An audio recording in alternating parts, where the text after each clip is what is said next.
সূর্যোদয়ের আপনি আগে সাহারি খাবেন। ওই যে আমাদের বাংলাদেশের অঞ্চল অনুযায়ী সূর্য যখন অস্ত যাবে, সূর্য যখন বাংলাদেশের আকাশ থেকে নিজের আপন গন্তব্যে হারিয়ে যাবে, ও তখন আপনি ইফতারি করবেন।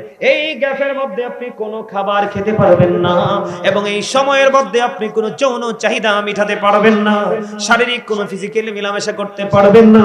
ও বন্ধু, ওই দুইটা ত্যাগ করাই হলো রোজা।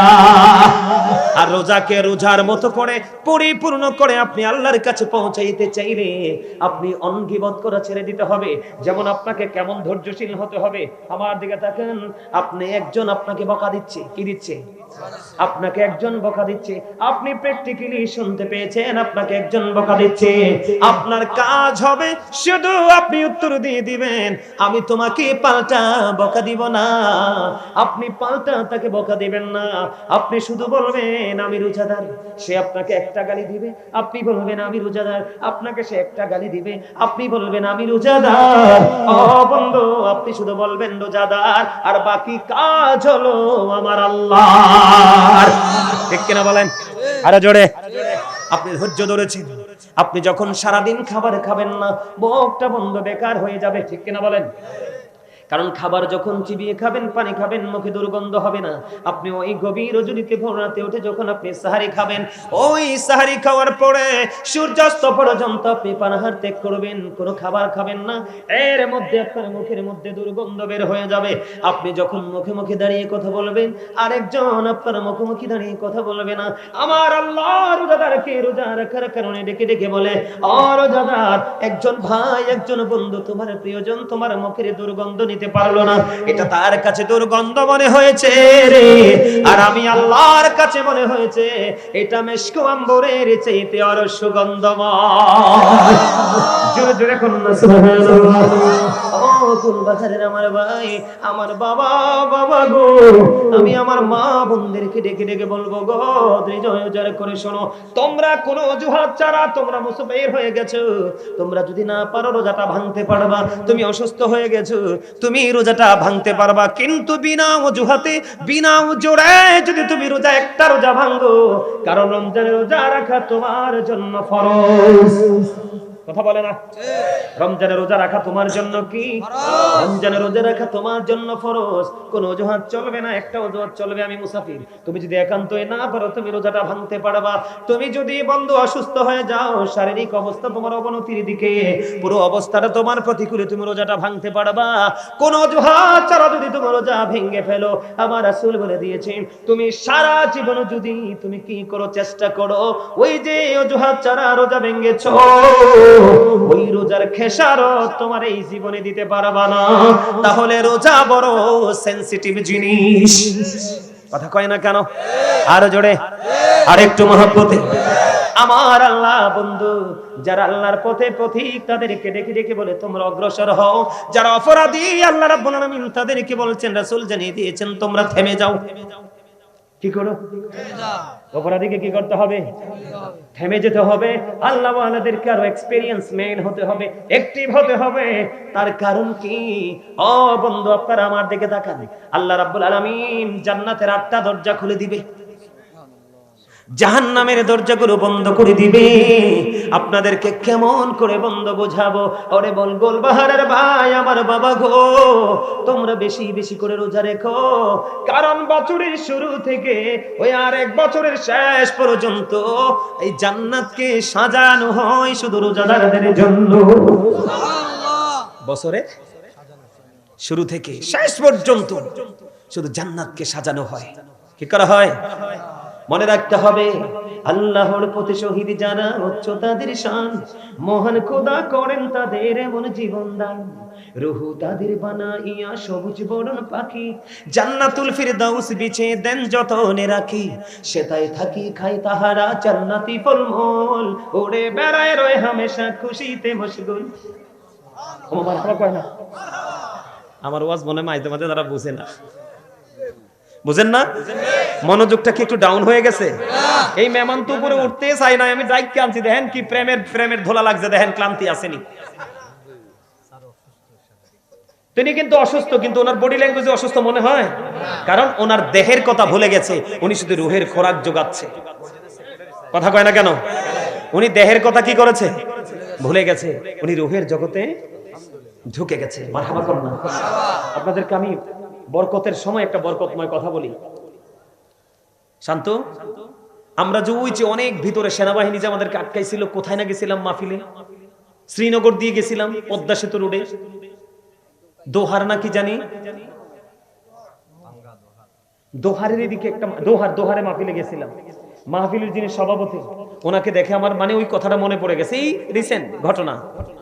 দোহারে মাহফিলে গেছিলাম, তো মাহফিলের সভাপতি সাহেব, ওনার হাত শুধু কাঁপছে, মানে বডিটা শুধু কম্পন করতেছে। তো এখন উনি কুমিল্লা থেকে আসবো, তো উনি অনলাইনে আমার আলোচনা শুনে, মানে আমার পাগল ভক্ত, কিন্তু ওনার শারীরিক অবস্থাটা এত প্রতিকূলে গেছে, এখন তিনি শুধু কাঁপতেছে, দাঁড়াইতে পারতেছে না, বসতে পারতেছে না। তখন আমি, বিশ্বাস করেন, আপনাদের কতটুকু আপনারা বিলিভ করবেন আমি জানি না, তবে একদম চিরন্তন সত্য, আমি যখন আমার এই আসনে বসলাম, বসার পরে আল্লাহকে বললাম, আল্লাহ তুমি না মেহবানদের দোয়া কবুল করো কোনো শর্ত ছাড়। আল্লাহকে বললাম, আল্লাহ তুমি না মুসাফিরের দোয়া কবুল করো। তুই পাগল, তো অসুস্থ শরীর আমাকে ভালোবাসে। ওই আবার কোরআন হাদিসের কথা মনে পড়লো, হক্কানি কোন আলেম নবীর প্রেমিককে ভালোবাসলে নবীর সাথে প্রেম হয়, আর নবীর সাথে প্রেম হলে প্রেম অটো আল্লাহর সাথে হয়ে যায়। আল্লাহ এই মানুষটা কত আশা করে আসছে, এই মানুষটা বসতে পারে না, তুমি তো চাইলে তাকে একটু সুস্থ করে দিতে পারো। কোন ফায়া কোন, তুমি বলতে দেরি দেরি হবে না। বিশ্বাস করেন, লোকটা আমার ডান পাশে ছিল। শান্ত, ঠিক নি কথা? আমার ডান পাশে বসা ছিল, ওনার চাইতে আরো মুরব্বী।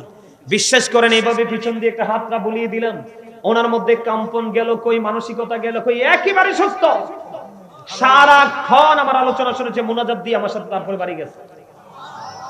প্রেম মানুষকে দুর্বলকে এইভাবে সবল করে, উইকনেস যার মধ্যে আছে তাকে এইভাবে অ্যাক্টিভ করে, স্ট্রং করে দেয় আমার আল্লাহ। জোরে কোন না সুবহানাল্লাহ, আর জোরে কোন সুবহানাল্লাহ। বন্ধু বিশ্বাস করেন, মানুষ কতজন হয়েছেন এটা আমার দেখার বিষয় নয়। আপনাদের মানসিকতা, আপনাদের দৃষ্টি দুটো, আপনাদের আঁখি দুইটা বন্ধু সত্যি সত্যি পলকহীন ভাবে আমাকে ফলো করছে। আমি আপনাদের দৃষ্টিভঙ্গিতে মুগ্ধ হয়ে গেলাম, এই জন্য আমি আলোচনাটা বন্ধ ঘন্টা দেড় ঘন্টার মধ্যে ছেড়ে দিব সিদ্ধান্ত নিয়েছিলাম, কিন্তু ছাড়বো না, আরো আলোচনা করব। তার কারণ হলো, প্রতিদিন ওয়াজ হয় না, হয়তোবা রমজানের আগে আপনাদের এমন ভাবে বসার সুযোগ নাও হতে পারে। এই জন্য বন্ধু এগুলো কাউন্ট করে নিয়েছেন, যেন রমজান মাসে বাস্তবায়ন করতে পারেন। আমি আপনাদেরকে বলে দেই, আপনার আমার প্রাণের নবী সরকারে মদিনা ইমামুল মুরসালিন রাহমাতাল লিল আলামিন, তিনি বন্ধু বলে দিয়েছে, বছরের শুরু থেকে ওই শেষ পর্যন্ত আমার আল্লাহ রোজাদারদের জন্য জান্নাতকে ডিজাইনেবল করে সাজায়। জোরে জোরে বলুন না সুবহানাল্লাহ। বন্ধুরে আমার, ও বন্ধু, শুধু সাজায় না, ওই যে আমার আল্লাহ বলেছেন জান্নাতের দরজা কয়টা? 8টা জান্নাতের দরজা, 8টা জান্নাতের দরজা ওপেনিং করে দিবে। কিন্তু কাল হাসরের ময়দানে, ও গুলবাহার বাসীরে, আপনাদের জন্য স্পেশাল নিয়ামত বন্ধু, স্পেশাল নিয়ামত। জান্নাতের 8টা দরজার মধ্যে একটা দরজার নাম হলো বন্ধু রাইয়ান। কে? এদিকে সাইয়া কানেক্টেড, আপনি এদিকে চান? হ্যাঁ, এদের সাপোর্ট করছে আপনাদের খতিব সাহেব না, কারণ আপনাদের খুব কাছের মানুষ উনি, আপনারা ওনার খুব কাছের মানুষ।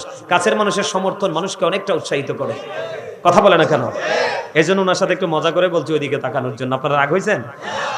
আমার নবীজি বলেছি, ও গুলবাহার বাসী রে, হৃদয় খুলে শোনো, আমি আমার মা বোনদেরকে বলবো, এই জন্য আমার বড় মেয়েটার নাম বড় মহব্বত করে রেখেছি উম্মে হাবিবা রাইয়ান। সুবহানাল্লাহ। আমার যখন প্রথম মেয়ে হলো, ও বন্ধু, আমার বাচ্চাটার নাম রেখেছি রাইয়ান। এই শব্দটা আমাকে অত্যন্ত প্রেমময় করেছে, এই শব্দটা আমাকে মুগ্ধ করেছে, এই শব্দটা আমার হৃদয়টাকে ওলটপালট করে দিয়েছে। বন্ধু, এত ভয়ঙ্কর, এত চ্যালেঞ্জিং একটা মুহূর্ত, ওই কাল হাসরের ময়দান, ওই হাসরের ময়দানে যুবক তোমরা এবার, আমি আজকে অনুরোধ করে বলে যাই, তোমরা প্রাণ ভরে এবার রোজাটা রাখবা। কোনো বন্ধুদের সাথে তাল মেলাইও না, তুমি তোমার কবরে যাবে, প্রাণ উজাড় করে রোজা রাখবে। তার কারণ হলো, আমার রাসূল জানিয়ে দিয়েছে, তোমরা যদি দুনিয়ার বুকে প্রাণ উজাড় করে সুন্দর করে রোজা রাখতে পারো, এই রোজা যদি আমার আল্লাহ যদি কবুল করে নেয়, তাহলে তোমার জন্য স্পেশাল গিফট হলো ওই রাইয়ান নামক জান্নাতের গেট। কাল হাসরের ময়দানে আল্লাহ খুলে দিবে, ওই প্রকৃত রোজাদাররা জান্নাতে ওই রাইয়ান নামক গেট দিয়ে বন্ধু জান্নাতে প্রবেশ করবে। রোজাদারদের ঢোকা শেষ হয়ে যাবে রে, ওই বন্ধু সাথে সাথে ওই রাইয়ান রাইয়ান নামক জান্নাতের গেট বন্ধ হয়ে যাবে। তাহলে রোজা যেমন স্পেশাল, রোজাদাররাও তেমন স্পেশাল। খুশি তো সবাই? দুই হাত তুলে দেখেন কে কে খুশি। একবারে সোজা করে, একবারে সোজা করে। হ্যাঁ, ইয়া রাসূলুল্লাহ। আলহামদুলিল্লাহ বলেন আরো জোরে। হাতটা তুলতে কষ্ট হইছে? আরো জোরে কর। আমার তো আজকে ওয়াজ ছাড়তে ইচ্ছা করতেছে না, অনেক অনেক ভালো লাগতেছে। আলহামদুলিল্লাহ বলেন। আলহামদুলিল্লাহ। কালকে দুইটা প্রোগ্রাম করছি। ফার্স্ট প্রোগ্রামেও সেম, সেকেন্ড প্রোগ্রামে 1 থেকে 1.5 ঘন্টার মধ্যে শেষ করে ফেলবো। আর সেই ওয়াজ শেষ হয়েছে পৌনে 3টায়, আরে পৌনে 3 ঘন্টায় আলোচনা। মানুষের মধ্যে বিরক্তি নাই, ঘড়ি চাইয়া দিই, টাইম তো চলে গেছে পার হইয়া। আল্লাহর এই সময় কিভাবে চলে গেল। আলহামদুলিল্লাহ বলেন আরো জোরে, আরেকটু মহব্বতে। তাহলে জান্নাতে এই নিয়ামত আমাদের দরকার আছে না নাই? আমরা নিয়ামত চাই কি চাই না? আরো জোরে বলেন আরেকটু মহব্বতে। বন্ধুরে আমার, আরো নিয়ামত আছে আপনাদের জন্য।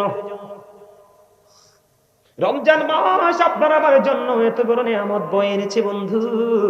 কেমন করে বুঝাইলে হৃদয় ঢুকবে, কেমন করে বললে বন্ধু তোমার হৃদয় প্রশান্তি আসবে, কেমন করে বললে তুমি ওই রমজান মাসে আমলটা করার জন্য ইচ্ছা পোষণ করবে, আমার জানা নাই। তবে সর্বোচ্চটা দিয়ে বন্ধু চেষ্টা করতেছি আমি তোমাদেরকে বলি, রমজান মাস এত বড় একটা নিয়ামতের মাস। তুমি যদি রমজান মাসে নরমাল একটা আমল করো, কি করো? নরমাল, একেবারে নরমাল ছোট্ট একটা আমল যদি তুমি করো, নবীজি বলেছে, ও নবীর পাগলেরা তোমরা হৃদয় খুলে শোনো, আমার নবীজি বলছেন তুমি রমজান মাসে যদি তুমি ছোট্ট একটা আমল করো, তাহলে তোমার ওই ছোট্ট আমলটা এমন ভাবে আমার আল্লাহ কবুল করে নেবে। ওই ছোট্ট আমল তুমি করলে আমার আল্লাহ তোমার এই আমলটাকে ফরজে রূপান্তরিত করে আমল নামায় ঢুকায়া দিবে। তার মানে আমরা ছোট্ট একটা আমল করেছি, আমার রাসূল বলেছে তুমি যেন একটা ফরজ আমল করলা। কি করলা? আমার রাসূল বলেছে তুমি যদি রমজান মাসে একটা ফরজ আমল করো, কয়টা? একটা। তুমি যদি রমজান মাসে একটা ফরজ আমল করো গো, তাহলে তুমি যেন 70টা ফরজ আমল করলা। সুবহানাল্লাহ। আর জোরে কয় না সুবহানাল্লাহ। তার মানে एग्जांपल আপনাদেরকে আমি দেই, যেমন এক ওয়াক্তের নামাজের মধ্যে ফরজ আছে না নাই? যেমন আপনি एग्जांपल ফজরের নামাজের ফরজ পড়লেন, কি করলেন? ফরজ। নামাজ আমাদের উপর ফরজ না? জি। আপনি এক ওয়াক্ত নামাজ ফজর পড়লেন, তার মানে আপনার আমল নামায় ঢুকলো 70 ওয়াক্ত ফরজের সওয়াব। সুবহানাল্লাহ। আর জোরে কয় না সুবহানাল্লাহ। কিন্তু যদি আপনি নমনীয় হয়ে যান, আপনি যদি সফট হয়ে যান, আপনি যদি আদবের সাথে যদি আমল করেন, নরমালি বন্ধু আপনি যদি একটা আমল করেন, তাহলে একটাই 10 গুণ বাড়ায়া দেয় আমার আল্লাহ।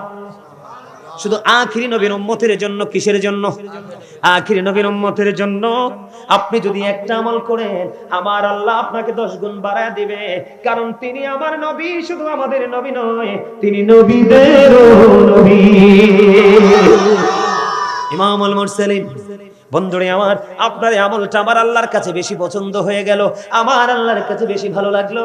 আমার আল্লাহ বলে, হাবিব আপনি জানিয়ে দেন ওই গাজী সুলাইমান আল কাদরি আমার পাগলটা আজকে গোলবাহারের জমিনে চলে গেল, ওই পাগলটা জানিয়ে দিল আপনার আমলটা 1 থেকে 10, 10 থেকে 70, 70 থেকে 700 গুণ পর্যন্ত বাড়িয়ে দিবে।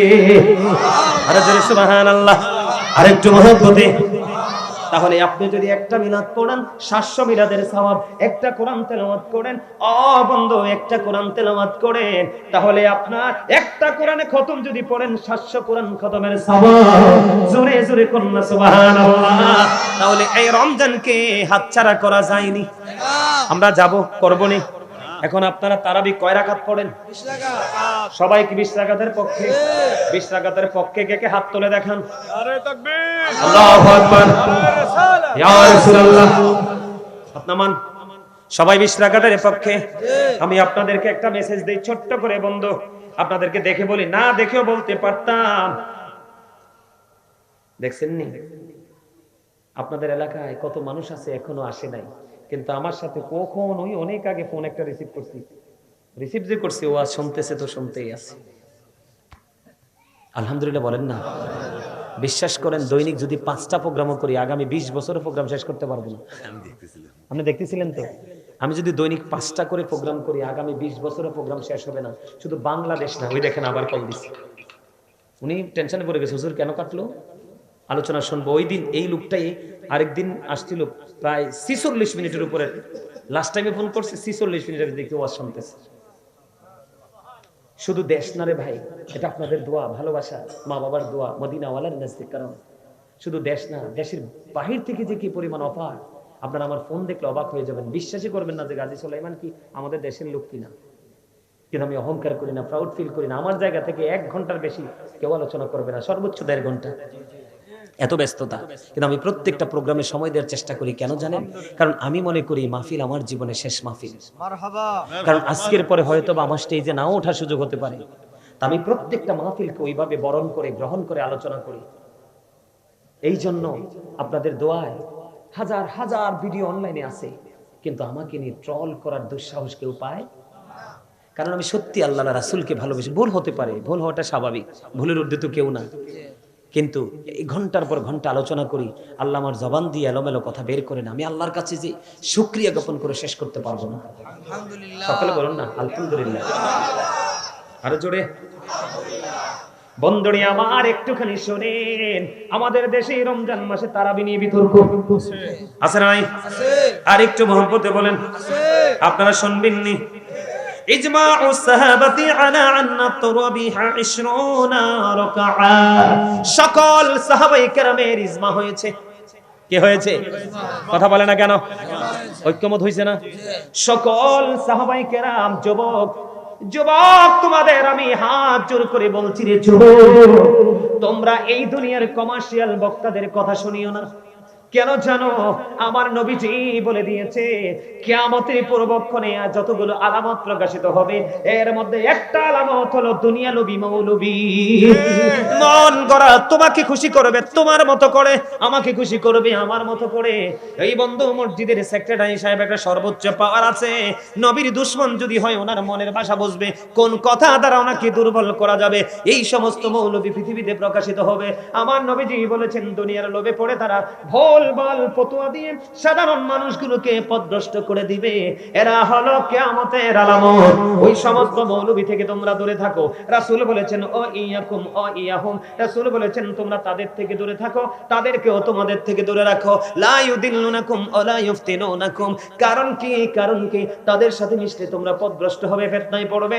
তারা যারা তোমাদেরকে পথভ্রষ্ট করতে না পারে, ফিতনায় ফেলতে না পারে, এই জন্য তোমরা তাদের থেকে দূরে থাকো, তাদেরকেও তোমাদের থেকে দূরে রাখো। তার কারণ হলো তাদের জবান হবে মধুর চেয়ে মিষ্টি। জি জি, রাসূলের কথা আমার নয়। তাদের জবান হবে মধুর চাইতে মিষ্টি, তাদের চরিত্র হবে ফেরাউনের মতো, হিংস্রতা হবে বাঘের মতো।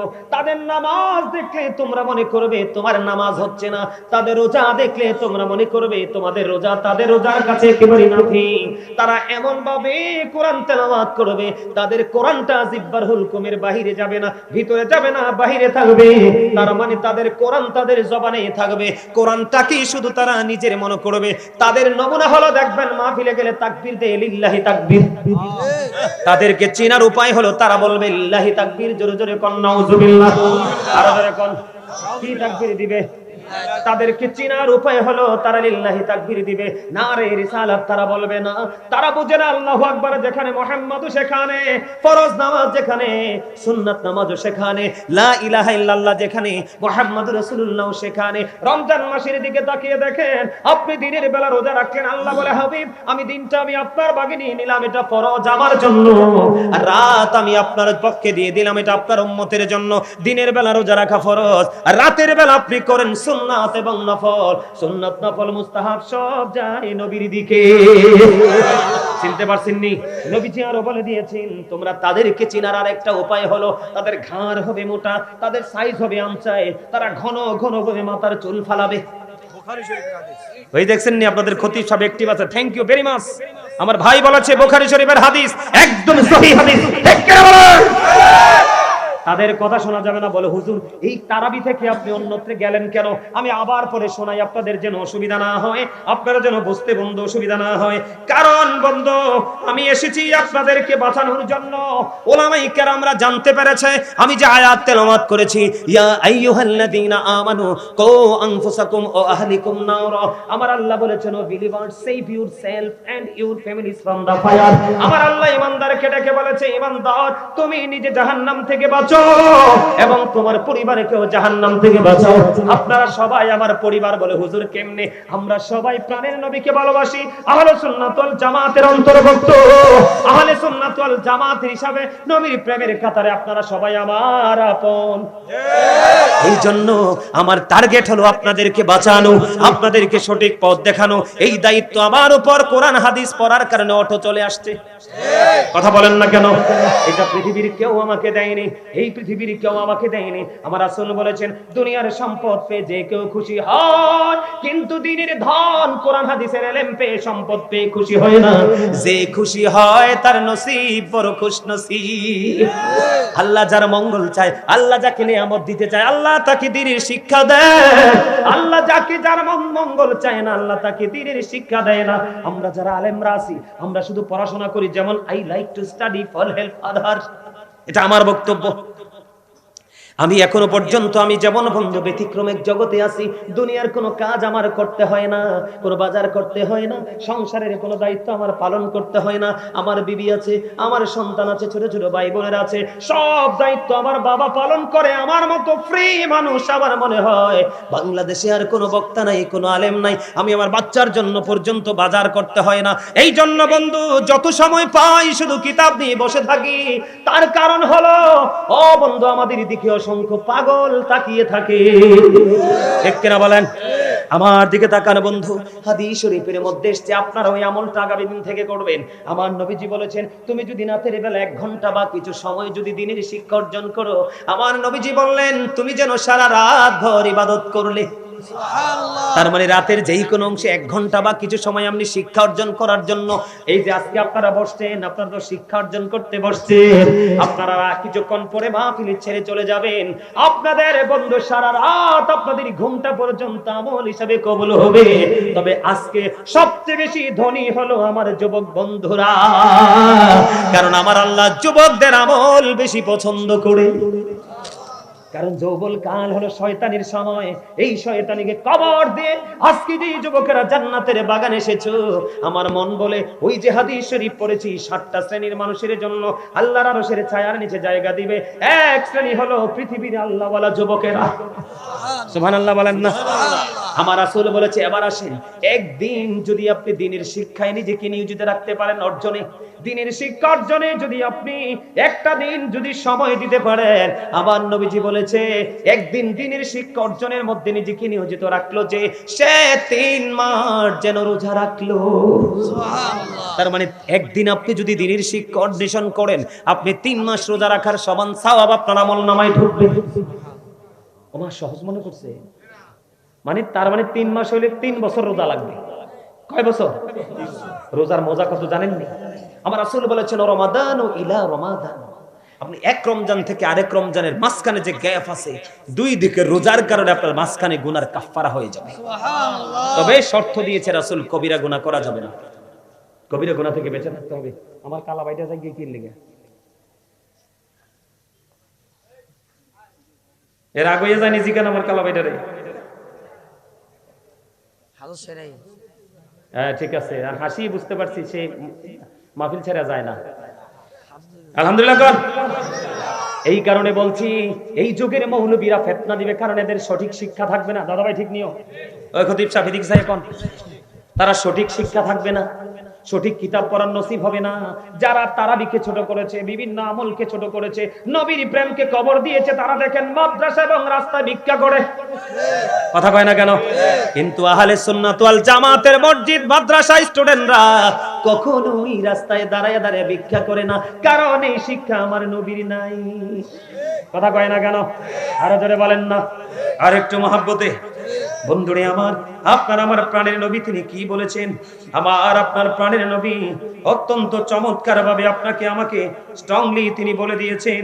আমরা হৃদয় উজাড় করে শুনবো আপনার আমার প্রাণের নবী কি বলেছে। দেখেন সাহাবায়ে কেরাম, আমার নবীজি বলেছেন, ইসমাউ সাহাবাতি আলা আন্না তুরবিহা 20 রাকাআ। আমার রাসূল বলে দিয়েছেন, সাহাবায়ে কেরাম, সমস্ত সাহাবায়ে কেরাম ঐক্যমত হয়েছে তারাবি নামাজ 20 রাকাত। তাহলে আপনি সলিমউদ্দিনের পোলা কলিমউদ্দিন তারাবিকে 8 রাকাত বলার অধিকার কে দিয়েছে? কথা কন না কেন? এরা মুনাফিক, চাচা গরম, তাদের সাথে এমনি ধমকিশোর কথা বলতে হবে, তাদের সাথে প্রেম নাই। রাসূল বলছে তোমরা তাদের থেকে দূরে থাকো, তাদেরকেও তোমাদের থেকে দূরে রাখো, কারণ তারা তোমাদের কাছে আসার জন্য মিষ্টি আচরণ করবে না। ওই যে বলছে তাদের আচরণ অত্যন্ত মিষ্টি। একবারে দেখবেন পেক হয়ে যাবে, আপনার পেটটার মধ্যে ঢুকে আপনার ঈমানটা সবটা বের করে ফেলবে। কথা কয় না কেন? তাহলে তারাবি নামাজ কত রাকাত? 20 রাকাত। সকল সাহাবায়ে কেরাম ঐক্যমত হয়েছে, তাদের ইজমা হয়েছে। কত রাকাত? 20 রাকাত। আপনারা 20 রাকাত পড়বেন তো সবাই? আমরা আমার মতো কাঠমোল্লা গাজী সুলাইমান আপনার জীবনে না থাকলে সমস্যা নাই, কিন্তু আমার রাসূলকে হারাইলে আপনার দুনিয়াও নাই আখিরাতও নাই। নবীর কথা মানা মানি তো রাসূলকে ভালোবাসা, নবীর কথাকে মূল্যায়ন করাই তো রাসূলকে ভালোবাসা, ঠিক কিনা বলেন? তারাবি নামাজ কয় রাকাত? 20 রাকাত। তবে তারাবি নামাজটা জামাতে পড়তে হবে শর্ত নয়, আপনি একাকীও পড়তে পারবেন। আমার নবী বন্ধু নির্দিষ্ট নয় 2 থেকে 3 দিন তারাবি জামাতে পড়ে আর পড়েনি। তার কারণ হলো নবী যদি তারাবি নামাজটা কন্টিনিউ জামাতে পড়ে তাহলে উম্মতের জন্য জামাতটা বাধ্যতামূলক হয়ে, কথা কয় না? তারপরে জামাত ছাড়া নবীজি পড়েছেন কি ছাড়া? তা আপনারাও জামাতে পড়লে ভালো, এটার আর খোয়া যাবে না, বাদ যাবে না, ঠিক না বলেন? তবে আমাদের দেশে একটা মজা আছে, খতম তারাবি হয়, হাফেজ যদি বালা হয় তো কোরআন তেলাওয়াত করতে থাকতে তো থাকছে মজাই লাগে, ঠিক না বলেন? হাফেজ কোরআন শরীফ যখন কোরআন তেলাওয়াত করবে আরাম করে শুনবেন, কারণ যিনি পড়ে ওনার 1000 সওয়াব, যিনি শুনে তার 2000। সুবহানাল্লাহ কয় না কেন? আর রমজানে তো ব্যতিক্রমী, আরো জোরে বলেন না। তাহলে কি করতে হবে? রমজান রোজা 20 রাকাত পড়তে হবে। সকল সাহাবায়ে কেরাম ঐক্যমত হয়েছে 20 রাকাত তারাবি। এখন সাহাবীদের মর্যাদা কেমন একটু বোঝার দরকার আছে না নাই? আমার রাসূল বন্ধু তিনি বলে দিয়েছেন, ক্বালা মান সাব্বা নাবিয়া ফাকতুলুহু ওয়া মান সাব্বা সাহাবী ফাদরিবুহু। নবীকে যারা গালি দেয়, তোমরা যদি নবীর প্রেমিক হও, নবীওয়ালা হও, তাকে হত্যা করে ফেলো। ওমনে হাদিস শরীফ তো, আমার বানানো কথা না তো। নবীকে অপমান করলে, নবীর ইজ্জতের চাদর ধরে টান দিলে, নবীকে গালি দিলে, তুমি যদি নবীর প্রেমিক হও তাকে হত্যা করে ফেলো। ওমান সাব্বা সাহাবী ফাদরিবুহু, সাহাবায়ে কেরামকে যদি কেউ গালি দেয়, তাদের ইজ্জতের চাদর ধরে টান দেয়। গুলবাহারের যুবক, ও আমার ভাই বাবারা, নবীজি বলেছে তাদেরকে প্রহার করো, তার মানে বান্দা পিটাও। তাহলে সাহাবীর দাম আছে না নাই? আছে। আরে জোরে কোন আছে? আছে না? আর নবীর অপমান কেমনে করে? নবীরে যদি কয় আমার মতো তাইলে শেষ। নবীজি আজ থেকে 1500 বছর আগে বলেছেন, ক্বাল আইয়ুকুম মিসলি, তোমরা কে আছো আমার মতো, ঠিক না? আমার নবীর মতো কেউ নাই। তাহলে তুমি যদি বলো নবী তো আমার মতোই, তাহলে তুমি গুস্তাখি করেছো, তোমাকে হত্যা করা উচিত। নবীর ইজ্জতের চাদর ধরে টান দাও, কুফরি। কুফরি করলে আর সেই ইমানদার থাকে না, ঠিক না? ঠিক। আরে জোরে বলেন। মহব্বত করে বলছি বন্ধু, হৃদয় উজাড় করে আপনাদেরকে শুনতে হবে।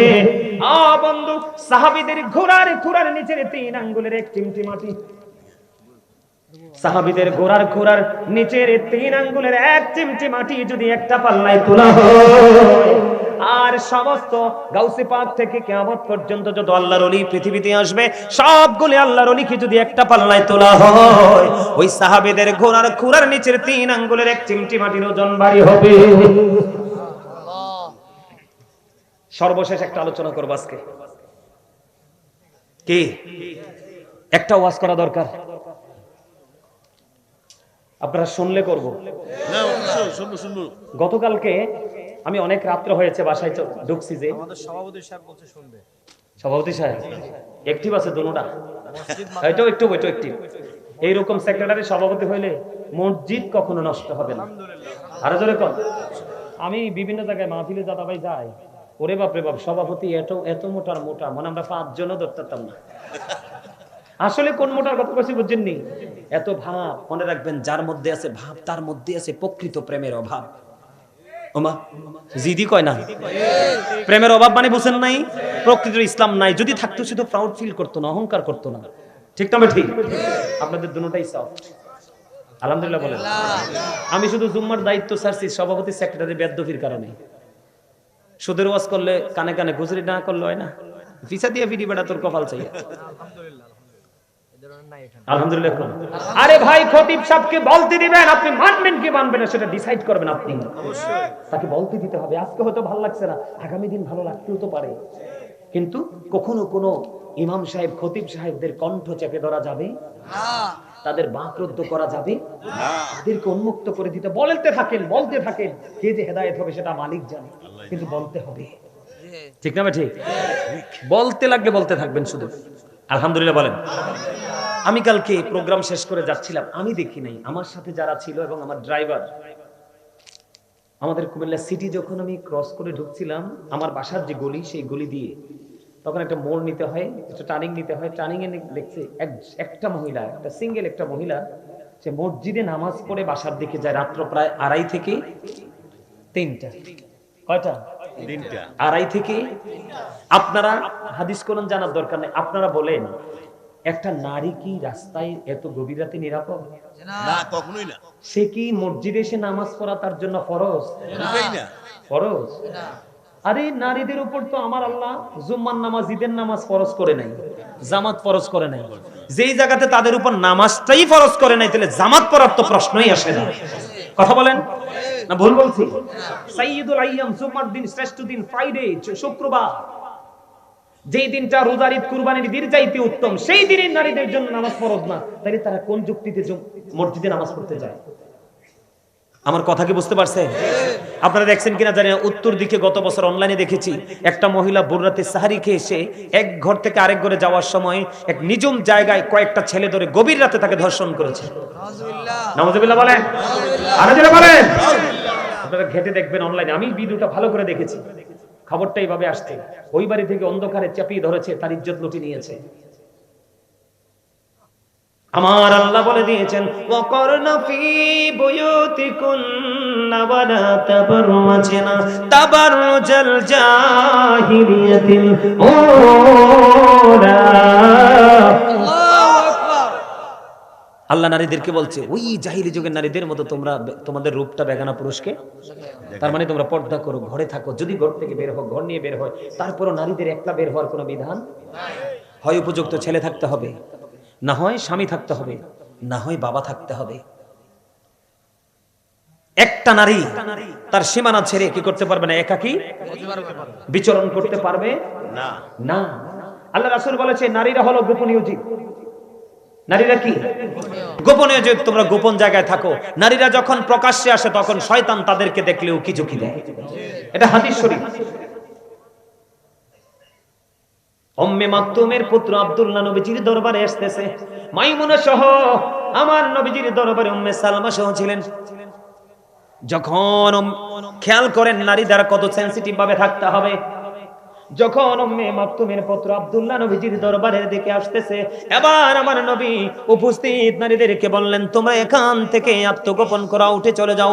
ইয়া রাসূলুল্লাহ, ইয়া হাবিবাল্লাহ, নবী গো, উম্মে মাকতুমের পুত্র আব্দুল্লাহ কি অন্ধ নয়? আমার নবীজি বললেন, উম্মে মাকতুমের পুত্র অন্ধ, কিন্তু তোমরা তো অন্ধ না। হাদিস শরীফ। তার মানে কি? আপনি হয়তো বোরকা পরেছেন, চোখ দুটিতেও খোলা আছে। আপনি কি মসজিদে যখন যান, আপনার কি হয় না? অন্য পুরুষের দিকে দৃষ্টি যায় না? তো নবীজি তো বলেছে, আব্দুল্লাহ অন্ধ, আব্দুল্লাহ হয়তো তোমাকে দেখবে, একদিন তুমি তো আব্দুল্লাহকে দেখবে। এজন্য রাসূল বলছে, তুমি এখান থেকে কি হয়ে যাও, চলে যাও, আউট হয়ে যাও। এখন আপনাদেরকে বলছি, হাত জোর করে জবাব। এখন অনেক মৌলবী বাড়াবে তোমাকে, এত মিষ্টি। আমি আগে কথাগুলো বলেছি, আর দ্বিতীয়বার রিপ্লাই করতে চাই না। তোমরা তোমাদের মা বোনদেরকে ঘর থেকে বের হতে দিবে না। তার কারণ, বন্ধুরে আমার, হাদিস শরীফের মধ্যে এসেছে, আমার দিকে তাকান, আমার আলোচনায় আমি ঢুকি। যারা রমজান মাস আসলে দেখবেন ওই মৌলবীরা নারীদেরকে বন্ধ মসজিদে ডেকে ডেকে নিয়ে যাবে। কারণ এখানে লাখপতির বউ আছে, কোটিপতির বউ আছে, কোটিপতির মেয়ে আছে। এমন ভাবে বক্তব্য দিবে যেই বক্তব্যে কোটিপতির পকেটের টাকা হুজুরের পকেটে আসবে। কথা কয় না কেন? জামাই কি বলবে না, স্বামী কি বলবে না, এটা একটা অপরাধ। পকেট কাটবে, পকেট কেটে আরেকজনকে নিয়ে দিবে, এটা হলো আরেকটা অপরাধ। আমি যদি নারীর পর্দা নিয়ে ওয়াজ করতাম, আউটসাইড গুলো সবগুলো নিয়ে আলোচনা করতাম, কিন্তু আমার মিশন হলো, লাস্ট আজকের টপিক হলো, নারীরা ঘরের বাইরে গিয়ে না মসজিদে নামাজ পড়তে পারবে কিনা। কোরআন হাদিস কি বলে?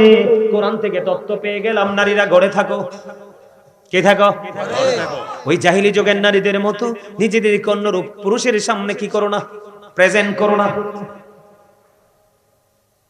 হাদিস শরীফের মধ্যে এসেছে, বন্ধু উম্মে হুমায়রা ডেকে বললেন, ইয়া রাসূলুল্লাহ, ইয়া হাবিবাল্লাহ, নবী গো, ও প্রাণের নবী, আমি আপনার পিছনে নামাজ পড়তে পছন্দ করি।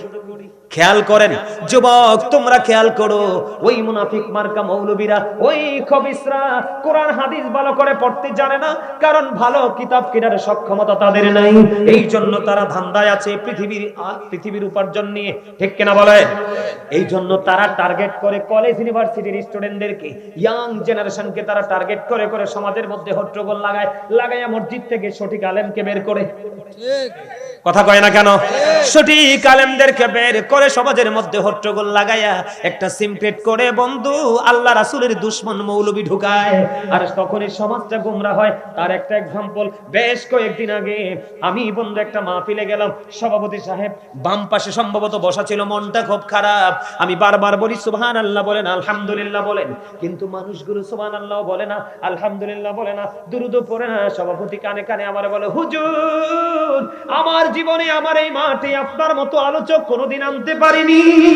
আপনার কথাগুলো, আমি তো কোরআন হাদিস পড়িনি, আপনার কথাগুলো আমার কাছে এত প্রেমময় মধুময় মনে হয়েছে গো হুজুর। আমার সমাজের মানুষগুলোর কোনো দোষ নাই, ওই নবীর দুশমনেরা ভালো দলিল দিতে পারে না, কোরআন হাদিস থেকে আলোচনা করতে পারে না, ওরা বেদাত বলতে বলতে আমাদের পুরো সমাজকে নষ্ট করে দিয়েছে। এখন মানুষ কোনো আমল করতে ভয় পায়।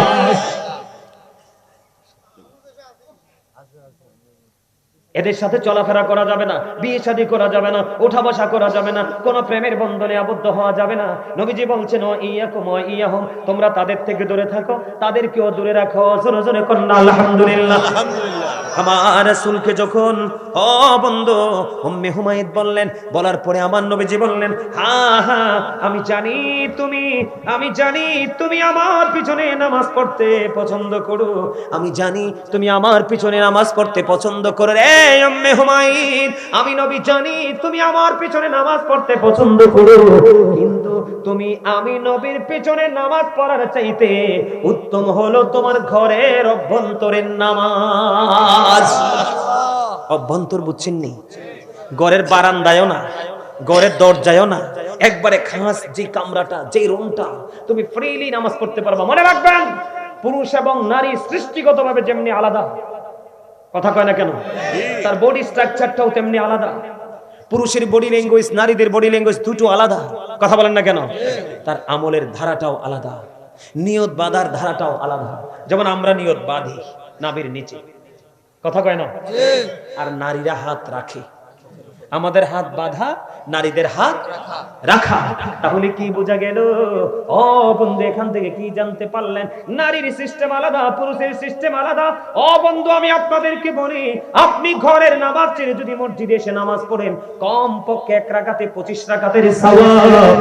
আর নারীরা যদি ও বন্ধু বাহিরে নামাজ না পড়ে, ঘরের মধ্যে খাস কামরায় যদি নামাজ পড়ে, তাহলে তার 1 রাকাতে 25 রাকাতের সওয়াব। আমার রাসূল বলেছেন, একটা নারীর বারান্দার নামাজের চাইতে অনেক উত্তম তার খাস ক্রমের নামাজ। সুবহানাল্লাহ বলেন না কেন? আর জোরে বলেন সুবহানাল্লাহ। ও বন্ধু, আর একটা মজার হাদিস আমি আপনাদেরকে শোনাই।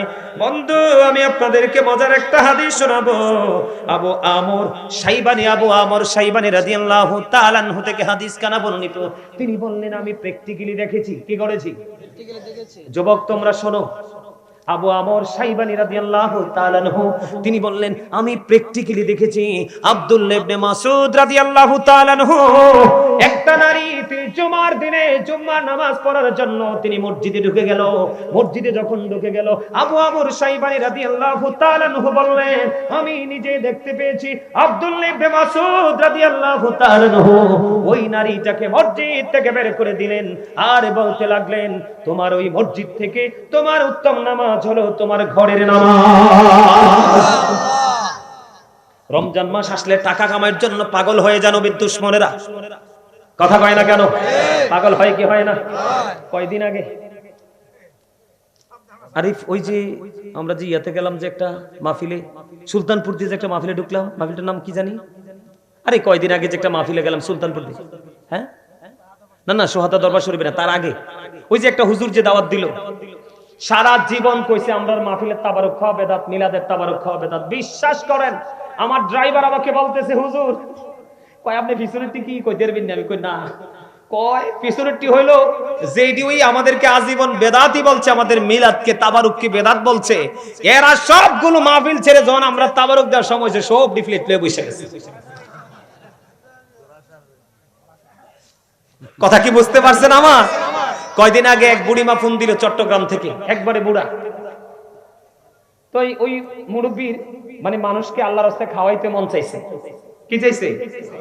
তো খাওয়াইতে যে মন চাইছে, তো আশপাশে ওই আমরা বেদাতি কয় আর কি, আসলে এরার পকেট ভর্তি বেদাত। ওমা কথা কয় না, বেদাত না। এরা যে রাস্তায় দাঁড়ায় দাঁড়ায় কালেকশন করে টাকা খুঁজে, রিসিট বই দিয়ে দিয়ে রাস্তায় রাস্তায় ফোলাফাইন্ডে পাঠায়, এটা কি নবীজির যুগে ছিল? কথা কয় না। রমজান মাসে তো কিয়ামত করে ফেলায়, ব্যবসায়িকরা অদিষ্ট হয়ে যায়। আমার যত প্রিয় ব্যবসায়িক আছে একটার দিকে বিরাট চাইবা না, এগুলো নবীর দুশমন। ওমা কথা কয় না। নবীর কি ভিক্ষা করাইছে সাহাবীদের কি দিয়ে? হ্যাঁ, তো এটা তো বেদাত। তা আমরা সুন্নিরা কি কোনোদিন কইছি যে তোমরা বেদাত করো? বলি নাই তো। এই আপনাদের মসজিদে কাতার আসেনি কোন? কথা কয় না, আসেনি। মোর সাহাবীদের জমানায় তো কোসাইয়াম এই কোসাইয়াম গ্রামের কথা। আপনাদের মসজিদে কাতার আসেনি তো? সাহাবীর যুগে কি কাতারে নামাজ ছিল? তো আপনি যখন কাতার করলেন এটাও তো বেদাত। এটা তো একবারও কর না। কথা কয় না কেন? আপনি যে টং দোকানের মতো 3 তলা 4 তলা 5 তলার উপর ছোট্ট ছোট্ট ব্যবসায়ী আছে ব্যবসা, আপনি যে মাদ্রাসা মুক্ত বানাইলেন, এটা তো নবীর যুগে ছিল না, এটাও তো বেদাত। ব্যবসা করতেছেন, আমরা তো কোনোদিন আপনাদেরকে বকা দেই নাই। আমি নবীকে ভালোবেসে আমি নবীর প্রেমে পড়ে দুরূদ পড়ছি, মিলাদ পড়ছি, কিয়াম করছি, দাঁড়ানো কি না যায়? সাহাবীরা যদি দাঁড়াইতে পারে, হাসান ইবনে সাবিত মসজিদে নববীর মিম্বরে দাঁড়ায় নাই? আপনারা এখানে মদিনায় গেছেন, আসেননি কেউ? আছেন? আচ্ছা চাচা বলেন তো, নবীজির রওজায় যে গেটে ঢুকেন, একটা সেকেন্ডের জন্য দাঁড়াবার সুযোগ আছে? বসার সুযোগ আছে? আরে মিয়া বসা তো থাক দূরে, দাঁড়াইবার তো সুযোগ দিবেন আপনাকে। দাঁড়িয়ে নবীজিকে সালাম দিয়ে বের হয়ে যাও। তা আমি নবীজিকে দাঁড়িয়ে সালাম দিব, আপনি আমাকে বেদাতি বলে দিলেন? সূরা ফাত খুলে দেখেন, আল্লাহ বলেছেন অত আজিরহু অত আকিরহু, help him and respect him. তোমার রাসূলকে সাহায্য করো এবং সম্মান করো। আর নবীজিকে আমরা সম্মান করি না দাঁড়ায়া? কথা বলে না কেন? কথা বলেন না, সম্মান করি না? তো সম্মান কি না যায়? নবীজিকে সম্মান করা, ভালোবাসা তো ফরজ। নবীজি কি মারা গেছে? আল আম্বিয়াউ আহিয়াউন ফি কুবুরিহিম ইউসাল্লুন। নবী আপন আপন রওজায় জিন্দা নামাজরত অবস্থা। তো তুমি যদি বলো আমার নবীকে ভালোবাসলে যা বেদাত হয়, তো তোমাকে তোমার আওলাদকে বললা যায় যে আমার মরার পরে নবীর আমার কবরে রাইখা বিসমিল্লাহি ওয়া আলা মিল্লাতি রাসূলিল্লাহ কইও না। কথা কয় না কেন? তুমি নবীরে বাদ দিবা কেমনে? আমার আল্লাহ যেখানে নবী সেখানে আল্লাহ কয় Habib. Allah of the first pillar is the Lord of all, Rabbul Alamin. Muhammad Rasulullah sallallahu alaihi wasallam is the blessing for the world, rahmatan lil alamin. আমার আল্লাহ কয় আমি সৃষ্টি জগতের সীমানা বরাবর আমি রব্বুল আলামিন, ঠিক সেই সীমানা বরাবর আমি আপনাকে বানিয়েছি রাহমাতাল লিল আলামিন। তো তুমি নবীরে ছোট করে কিনলে, তো তোমার তো কপাল পুড়ছে। কথা কি বুঝতে পারছেন আমার কথা? মনে রাখবেন, আমি আপনাদের কাউকে মিন করে বলছি না, সত্যটা তুলে ধরছি। কারণ সত্য বললে কারো না কারো খারাপ লাগবে। কথা বলে না, কারণ আল হাক্কু মুররুন, হক কথা তো তিতা। কিন্তু আল্লাহ বলতেছে অকুলু কাউলান সাদীদা, তিতা হইলো সত্যটাই বলো, সিদা রাইট থিং। কেন সত্যটা কেন বলতে হবে? হযরত মুহাম্মদ সাল্লাল্লাহু আলাইহি সাল্লাম was born in a country. His father's name was Abdullah, his mother's name was Amina. His father died before he was born. He lost his mother in his childhood. He was very truthful. আপনার আমার নবী ছিলেন শ্রেষ্ঠ সত্যবাদী। সুবহানাল্লাহ কয় না? সুবহানাল্লাহ। Allah is all in all. Follow his law and light for eternal success. আল্লাহ সবকিছু, কিন্তু আপনাকে ফলো করতে হবে ল এন্ড লাইট, আল্লাহ এবং রাসূল, কোরআন এবং হাদিস। তারপরে আপনি পরিপূর্ণ সফলতা অর্জন করতে পারবেন। আপনাকে ফলো করতে হবে একটা মদিনা ওয়ালা, আর যার অন্তরে মদিনা ওয়ালা আছে আপনি সেই আলেমের সাথে প্রেম লাগান, অন্যথায় জীবনে নসিব খুলবে না। এটা আল্লাহ এবং রাসূলের কথা। এই আমার কাছে বিশ্বাস করে আমার কাছে আফসোস লাগে, আমরা মুসলমান নবীর উম্মত হওয়ার পরে নবী চিনতে পারি নাই। আমেরিকার গবেষক মাইকেল এইচ হার্ট তিনি বক্তব্য দিয়েছেন, the 100 A ranking of the most influential person in the history. তিনি 100 জন প্রভাবশালী তালিকা করলেন। ইনফ্লুয়েন্সিয়াল দ্বারা আপনার আমার প্রাণের নবীকে শ্রেষ্ঠ প্রভাবশালী হিসেবে আখ্যায়িত করলেন। সুবহানাল্লাহ। আপনার আমার সুপরিচিত ডক্টর আহমদ পেয়ারা বাগদাদি পীর সাহেব কেবলা, যিনি বসরা ইউনিভার্সিটির লেকচারার ছিলেন, অসংখ্য কিতাব তিনি ইংলিশ, আরবি, বাংলা, উর্দুতে লিখেছেন। অসংখ্য কিতাব শুরু থেকে শেষ করার নসিব আমার হয়েছে। ওনার একটা বক্তব্য আমার হৃদয় ছুঁয়েছে। তিনি বলেছেন, of all the great religious personalities of all prophet, Muhammad Rasulullah sallallahu alaihi wasallam was the most successful. পৃথিবীর বুকে যত নবী রাসূল এসেছে, সকল নবী রাসূলের মধ্যে আপনার আমার প্রাণের নবী ছিলেন সবচেয়ে সফল। আমরা সেই নবীর উম্মত হয়ে ধন্য না নগণ্য? আরো জোরে বলেন, আরো জোরে। আমার একটা ভাই আমাকে 500 টাকা হাতিয়ে দিয়ে বলছিলেন, হুজুর আপনি একটা গজল গাইবেন। ভাইটা কোথায়? কোথায়? হাত তোলো। তুমি দেখছেন কত পিছের থেকে হাতিয়ে দিয়ে গেছে। আমি তোমার জন্য আজকে অনেকগুলো গজল গাইবো। গজল গেয়ে আজকের মাইলাত কি আমি শেষ করে দিব। গাইবো? আপনার নবীর প্রেমে পাগল তো? আরো জোরে। হৃদয় দিয়ে কান খুলে আমার গজলটা শুনবেন। একটু বলে শেষ করি কেন জানেননি? সবটা বললে বলি এক একটা মজা কেন জানেননি? এটা একটা কৌশল। তারা যখন যেটা ভালো লাগবে এটা তারা অনলাইন থেকে চার্জ করে নামিয়ে দিবে, কারণ পুরোটাই আমার গাওয়া আছে অনলাইনে। আমি একটা গজল গাই, আচ্ছা হেয়া গামো আনে বরিশালে এক লাইন কইছি, আপনারা ক্লান্ত হয়ে গেছেন একটু হাসার জন্য, আপনারা হাসবেন না। আলহামদুলিল্লাহ বলেন আরো জোরে। আরে গজল গাইয়া সারি এরপরে দিস আলহামদুলিল্লাহ গান আরো জোরে। আমি গজলটা গাই, আপনারা শুধু কথাগুলো খেয়াল করবেন। নবীর প্রেম কত মধুর। নবী নবী বলে হায়, কেঁদে কেঁদে দিন যায়, পাইনি দিদার ধুমে, লাখো সালাম কদমি নবী, লাখো সালাম কদমি। নবী নবী বলে হায়, কেঁদে কেঁদে দিন যায়, পাইনি দিদার ধুমে, লাখো সালাম কদমি নবী, লাখো সালাম কদমি। সোনার মদিনায় লোকে আছো গো, দেখতে না পাই নয়নে, ও গো দেখতে না পাই নয়নে, দয়ারি নজরে যাও, গোলামের দেখা দাও, বলি দয়ারি নজরে যাও, গোলামের দেখা দাও, ধন্য করো জনমে, লাখো সালাম কদমি নবী। সবাই নবী, লাখো সালাম কদমি। মারহাবা, মধুর না? আরো জোরে বলেন। অনলাইনে আমার পুরোটা গাওয়া আছে, শুনবেন। আমার লেখা আবার একটা গাই, গাইবো? আরো জোরে। আমার খুব খুব মানে প্রিয়, বলতে পারবো না এত প্রিয়। আমি প্রায় সময় যখন একা হই গুনগুন করে বাসায় যেখানে যাই গুনগুন করে গাই, শুনবেন। নবীজি কেমন করি বলো তোমায় দেখি, নবীজি কেমন করি বলো তোমায় দেখি, আছো তুমি ওই মদিনায়, আছো তুমি ওই মদিনা, সঙ্গে নিয়ে দুই প্রেমিক সাথী, কেমন করে বলো তোমায় দেখি, বলে নবীজি কেমন করে বলো তোমায় দেখি, দেখার আশা আমার মনে বসে রেখেছি আপন করে, বলেন দেখার আশা আমার মনে বসে রেখেছি আপন করে, পাই যদি গো নবী তোমার দিদার, পাই যদি গো নবী তোমার দিদার, শীতল হবে মোর দুটি আঁখি, কেমন করে বলো তোমায় দেখে, বলে নবীজি কেমন করে বলো তোমায় দেখি। মারহাবা। এটাও আমার লেখা, আমার সুর। এটাও পুরোটা গাওয়া আছে অনলাইনে। আরেকটা গজল আছে আমার লেখা, যেটা আমি লিখতে প্রায় 2:30-3টায় লিখেছিলাম। লিখতে লিখতে আমি কান্না করেছিলাম, লেখা শেষে দেখছি আমার দুই চোখ দিয়ে পানি। শুনবেন? আপনারা আমার সাথে সুর দেন না কেন? সুর দিবেন, অনেক ভালো লাগবে।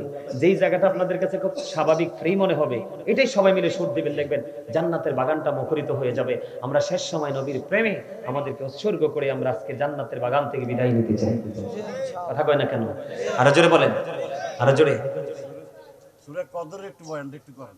সূরা চাচা আমরা আমার বিপদে পালাইন না, আবার আরেকদিন দাওয়াত দিবেন। আপনারা মাহফিল করা লাগবে না, মসজিদে এসে ফ্রি ওয়াজ করে যাব, কথা দিলাম।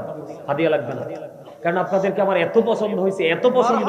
কয়দিন আগে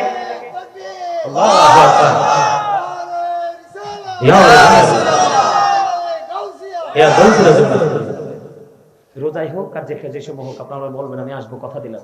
কয়দিন আগে আমি আপনারা কাদের সাথে দেখা করে গেছিলাম না, এদিকে ওইদিকে একটা মাহফিলে, শাসন খোলা। মানুষগুলো এত দুষ্ট, এত প্রদবষ্ট, তাদেরকে নিয়ে আমি এখনো টেনশন করি। রে ভাই তুমি ছিল না? এত সুন্দর করে আলোচনা করছি, কিন্তু পাথরের মতো শক্ত মানুষগুলোকে আমি ঘর থেকে বের করতে পারি নাই। আমার মতো মানুষ ব্যর্থতার দায় নিয়ে গেছি, আমার মনে হয় না কে তাদেরকে ঘর থেকে বের করতে পারবে। কিন্তু আজকে আমি ভয়ে ছিলাম আপনাদের এখানে যে আসছি। সত্যি কথা, আমি আল্লাহ যদি ওই দিনের মতো হয় তাহলে আমি আলোচনা কিন্তু করবো না, কিন্তু এসে দেখলাম পুরোই ব্যতিক্রম একটা দৃশ্য। আলহামদুলিল্লাহ, আল্লাহ আপনাদের সবাইকে মদিনাওয়ালার প্রেমিক হিসেবে কবুল করুন। আরে জোরে বলেন আমিন। আমি যে গজলটা কাঁদতে কাঁদতে লিখেছিলাম, এই গজলটা আপনারা একটুখানি শুনবেন, আমি গাইব। এই তো যে সুন্দর নূর নবীজি, নামটি মধুমাখা, তুমি ছাড়া শূন্য জীব, আমি যে বড় একা। বলি এই তো যে সুন্দর নূর নবীজি, নামটি মধুমাখা, তুমি ছাড়া শূন্য জীবন, আমি জীবন একা। প্রেমিক ছিলেন হাবুসির বেলাল, চেহারা তার কালো, হৃদয় জোড়ে ছিল গোড়াসুল, তোমার প্রেমের আলো। প্রেমিক ছিলেন হাবুসির বেলাল, চেহারা তার কালো, হৃদয় জোড়ে ছিল গোড়াসুল, তোমার প্রেমের আলো। নবীর প্রেমের ইতিহাসে বলেন, নবীর প্রেমের ইতিহাসে এই নামটি আছে লেখা। এই তো যে সুন্দর নূর নবীজি, নামটি মধুমাখা, পথে আছি আমি, কবে দিবা দেখা। এটাও পুরোটা গাওয়া আছে, অনলাইন থেকে নিবেন যদি ভালো লাগে। আরেকটা গজলকে শেষ করে দিব। পাগলে বেশে কান্দ কেন বৈশাখ স্তরে, আমার নবীর প্রেমে দরুদ পড়ো বৈশালী রাতে। পাগলে বেশে কান্দ কেন বৈশাখ স্তরে, আমার নবীর প্রেমে দরুদ পড়ো বৈশালী রাতে। আমার নবীর প্রেমে দরুদ পড়ো, ওই প্রেমের রশি ধরে, আমার নবীর প্রেমে দরুদ পড়ো, ওই নামের রাশি প্রেমে ধরো। ওই নামেরই বাতি জ্বালো পাইবা খোদারে, ওই নামেরই বাতি জ্বালো পাইবা খোদারে। নবীর প্রেমে দরুদ পড়ো বৈশালী রাতে। বলেন পাগল বেশে কান্দ কেন বৈশাখ স্থলে, আমার নবীর প্রেমে দরুদ পড়ো বৈশালী রাতে। মারহাবা। আল্লাহর কাছে যাওয়ার রাস্তা আমার আল্লাহ আপনাকে আরো সহজ করে দিয়েছে। হুজুর, হুজুর কি গো এই সহজ রাস্তাটা? আমার আল্লাহ বলেছেন there is no god but Allah, সে আল্লাহ ব্যতীত কোনো উপাস্য নেই, কোনো ইলাহ নেই। মুহাম্মাদুর রাসূলুল্লাহ সাল্লাল্লাহু আলাইহি ওয়াসাল্লাম ইজ দ্য মেসেঞ্জার অফ আল্লাহ। জোরে জোরে বলুন সুবহানাল্লাহ। আল্লাহ the first pillar is the Lord of all, Rabbul Alameen. Muhammad Rasulullah sallallahu alayhi wa sallam is the blessing for the world, Rahmatan lil Alameen. একদিকে আল্লাহ, একদিকে রাসূল, একদিকে রব্বুল আলামিন, আর একদিকে রহমাতুল লিল আলামিন। কি চমৎকার আপনারা বুঝেন। এই জায়গায় আপনাদেরকে নিয়ে আসার কারণ নবীর মর্যাদা বোঝানোর জন্য। বন্ধু, আমার আল্লাহ আপনাকে আমাকে বাঁচানোর জন্য কত সুন্দর করে রাস্তাটা ওপেনিং করে দিয়েছে। ইহুদি খ্রিস্টানদের ধর্মগ্রন্থ, যেটাকে ইংলিশে বলা হয় দা ওল্ড ও নিউ টেস্টামেন্ট, এটা দ্বারা তারা বক্তব্য দিয়েছে he that loveth not knoweth not God, for God is love. এরা বলেছে যেজন প্রেম করে না সেজন আল্লাহকে জানে না, ফর গড ইজ লাভ, আল্লাহ প্রেম। আল্লাহ বলেছেন নো, সে বলুন, ইফ ইউ ডু লাভ আল্লাহ, যদি তোমরা আল্লাহকে ভালোবেসে থাকো, ফলো বি মুহাম্মদ সাল্লাল্লাহু আলাইহি ওয়াসাল্লাম, মুহাম্মদ সাল্লাল্লাহু আলাইহি সাল্লামের অনুগত হয়ে যাও, আল্লাহ উইল লাভ ইউ, আল্লাহ তোমাদেরকে ভালোবাসবে, এন্ড ফরগিভ ইউর সিনস, আল্লাহ তোমাদের সমস্ত জীবনের গুনাহ মাফ করে দিবে। তাহলে আপনি আল্লাহকে পেতে চাইলে কার কাছে যেতে হবে? রাসূলের কাছে। বলেছে কে? আমার নবীজি।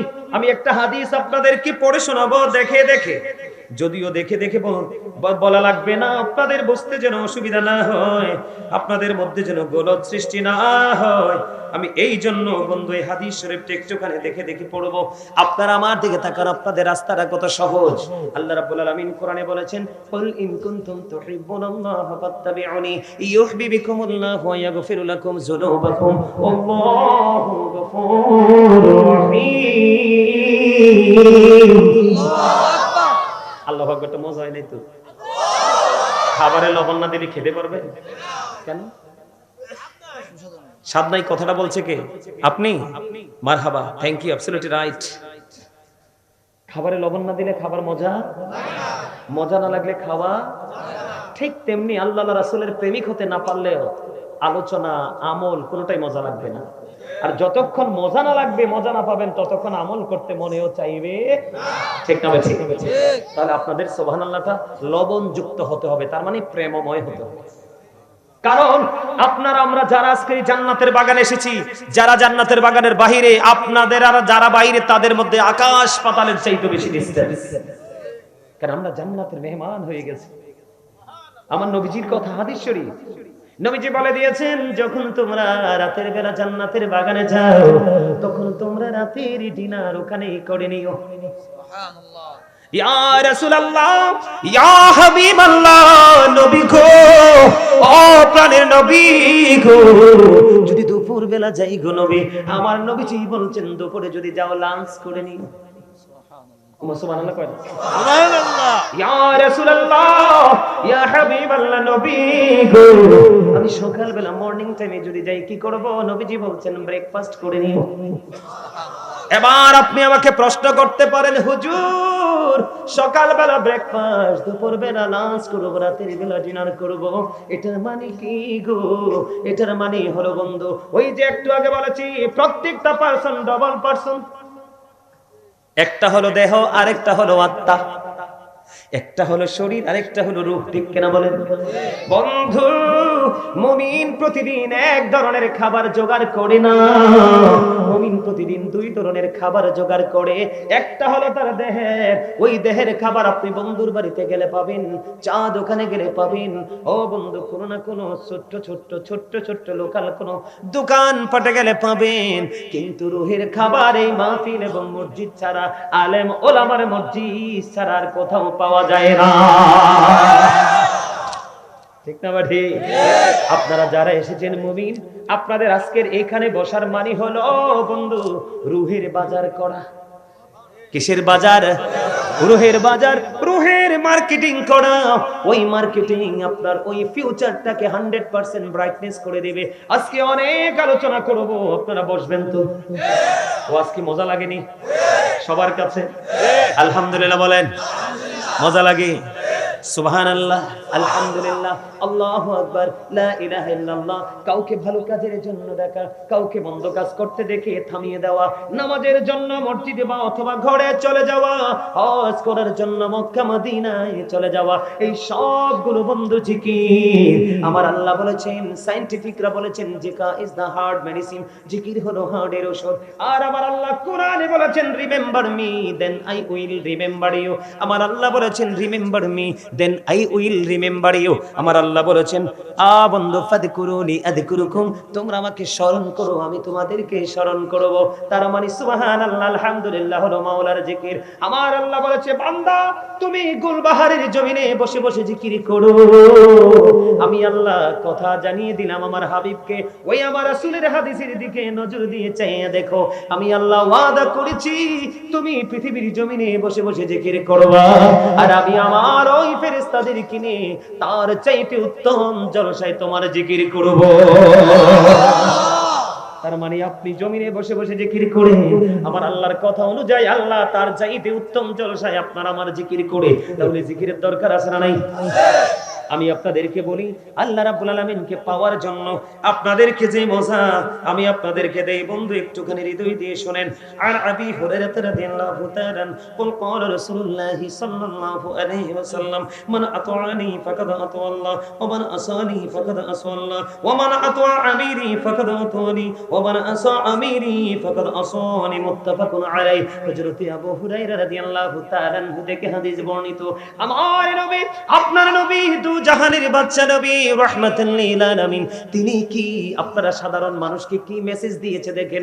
আপনাদের নিয়ামতের রাস্তাটা আমার নবী ওপেনিং করে দিয়ে গেছে, খোলাসা করে দিয়েছে। আমার নবীজি বলেছেন মান আতানি ফাকাদ আতা আল্লাহ, যে ব্যক্তি আমার অনুগত করে সে যেন আল্লাহর অনুগত করলো। সুবহানাল্লাহ। তার মানে আপনি নবীকে মানলেন মানে আল্লাহকে মেনে মান্য করলেন, আপনার রাস্তা সহজ হলো কিনা? বন্ধু এরপরে দেখেন আমার আপনার প্রাণের নবী তারপরে বলেছেন ওয়ামান আসানি ফাকাদ আসাল্লাহ, যে ব্যক্তি আমার অবাধ্য করলো সে যেন আল্লাহর অবাধ্য করলো। জোরে জোরে নাউজুবিল্লাহ। তার মানে ফার্স্ট টাইম রাসূল বলেছেন আপনি রাসূলকে মানলে যেন আল্লাহ মানলেন, আর রাসূলকে অমান্য করলে ওটা আল্লাহর অমান্য হয়ে যায়, অবাধ্য হয়ে যায়। জোরে জোরে নাউজুবিল্লাহ। এখন আপনাদের মনে মনে যে প্রশ্ন আসবে, আপনাদের মনের গড়ে কল্পনার আয়নায় যে ছোট্ট ছোট্ট অক্ষরগুলো দিয়ে বাক্যগুলো সেন্টেন্সগুলো ভেসে উঠবে, ও বন্ধু আমার আল্লাহ এবং আল্লাহ রাসূল জানি, এই জন্য আপনি মনে মনে ভাববেন নবী গো তুমি তো চলে গেলে, ও গো প্রাণের নবী কোথায় গেলে তোমায় পাবো। আপনি যে এটা বলবেন আমি যেটা বলবো আমার আল্লাহ এটা ভালো করে জানে, এই জন্য আপনার আমার প্রাণের নবী তিনি আপনার আমার জন্য আল্লাহ পাওয়ার রাস্তাটা সহজ করে দিয়েছেন। ওই সহজ রাস্তা হলো ওমান আতা আমিরি ফাকাদ আতানি, যে ব্যক্তি আমার আমিরের অনুগত করে সে যেন আমার অনুগত করে। জোরে জোরে সুবহানাল্লাহ। তার মানে নবীজি বলেছেন আহলুস সুন্নাত ওয়াল জামাতের অন্তর্ভুক্ত হক্কানি কোন আলেম কোন ওলির কথা যদি তুমি মানো, হক্কানি আলেম কোন হক্কানি আল্লাহর ওলির সাথে যদি তুমি প্রেমের ডোরি লাগাও, তাদের কথা যদি তুমি শুনতে পারো মানতে পারো, তুমি যেন মদিনা ওয়ালার কথা শুনলে এবং মানলে। আরো জোরে সুবহানাল্লাহ। এবার আপনার আমার প্রাণের নবী আর বলে দিয়েছেন বন্ধু ওমান আসা আমিরি ফাকাদ আসানি, যে ব্যক্তি আমার আমিরের অবাধ্য করে সে যেন আমার অবাধ্য করলো। বুখারী এবং মুসলিম শরীফের মধ্যে এসেছে হাদিস খানা। বন্ধুরে আমার হযরত আবু হুরায়রা রাদিয়াল্লাহু তাআলা থেকে হাদিস খানা বর্ণিত। তার মানে আল্লাহ পেতে হলে আমি রাসূলের কাছে যেতে হবে, আর রাসূল যদি পেতে চাই হক্কানি আলেম এবং হক্কানি আল্লাহর ওলিদের সাথে প্রেমের ডোরি লাগাইতে হবে। এইটা বুখারী এবং মুসলিম শরীফের হাদিস। শুধু এই হাদিস নয়, আল্লাহর কোরআন বন্ধু আখি দুটো মেরে যখন আল্লাহর কোরআন ওই অমিয় বাণী লৌহে মাহফুজের কোরআনের দিকে যখন নজর দিলাম, চাইয়া দেখলাম আল্লাহ রাব্বুল আলামিন কি চমৎকার ওয়াজ করতেছে। রে গুলবাহারের আমার ভাই আমার বাবা আমার মা আমার বোনদের কি হৃদয় খুলে বলছি গো, তোমাদের টেনশন করার কোনো দরকার নাই, তোমাদের চিন্তা করার কোনো দরকার নাই। তোমাদের জন্য সহজ রাস্তা হলো আমার আল্লাহ বলে দিয়েছেন, join with my dear people, come to my paradise. আমার আল্লাহ বলেছেন, ফাদখুলি ফি ইবাদি ওয়াদখুলি জান্নাতি। আমার আল্লাহ বলে দিয়েছেন, সাধারণ মানুষ তোমরা হক্কানি আলেমদের সাথে, হক্কানি ওলিদের সাথে যুক্ত হও। আমার আল্লাহ বলেছেন, কাম টু মাই প্যারাডাইস ওয়াদখুলি জান্নাতি, আমার জান্নাতে চলে আসো। তাহলে আপনাদের এখানে আসায় লাভ হইল না লস হইল? আরো জোরে বলেন না। আপনাদের কাছে মজা লাগেনি? আমি যে ওয়াজ করতেছি, কথাগুলো বলতেছি, সত্যি করে বলবেন, আমাকে খুশি করার জন্য নয়, সত্যিকার অর্থে বলেন, হাত তুলে দেখান, হুজুর আমার হৃদয়ে প্রশান্তি আসে। আছে? হাত নামান। আপনারা অনেক সময় খাবার খেয়ে বলেন না, ইস কি দারুণ হয়েছে, আজকে বহুদিন পরে কয়টা খাবার খাইলাম, বলি না আমরা? কথা বলেন না কেন? এটা হলো দেহের শান্তি।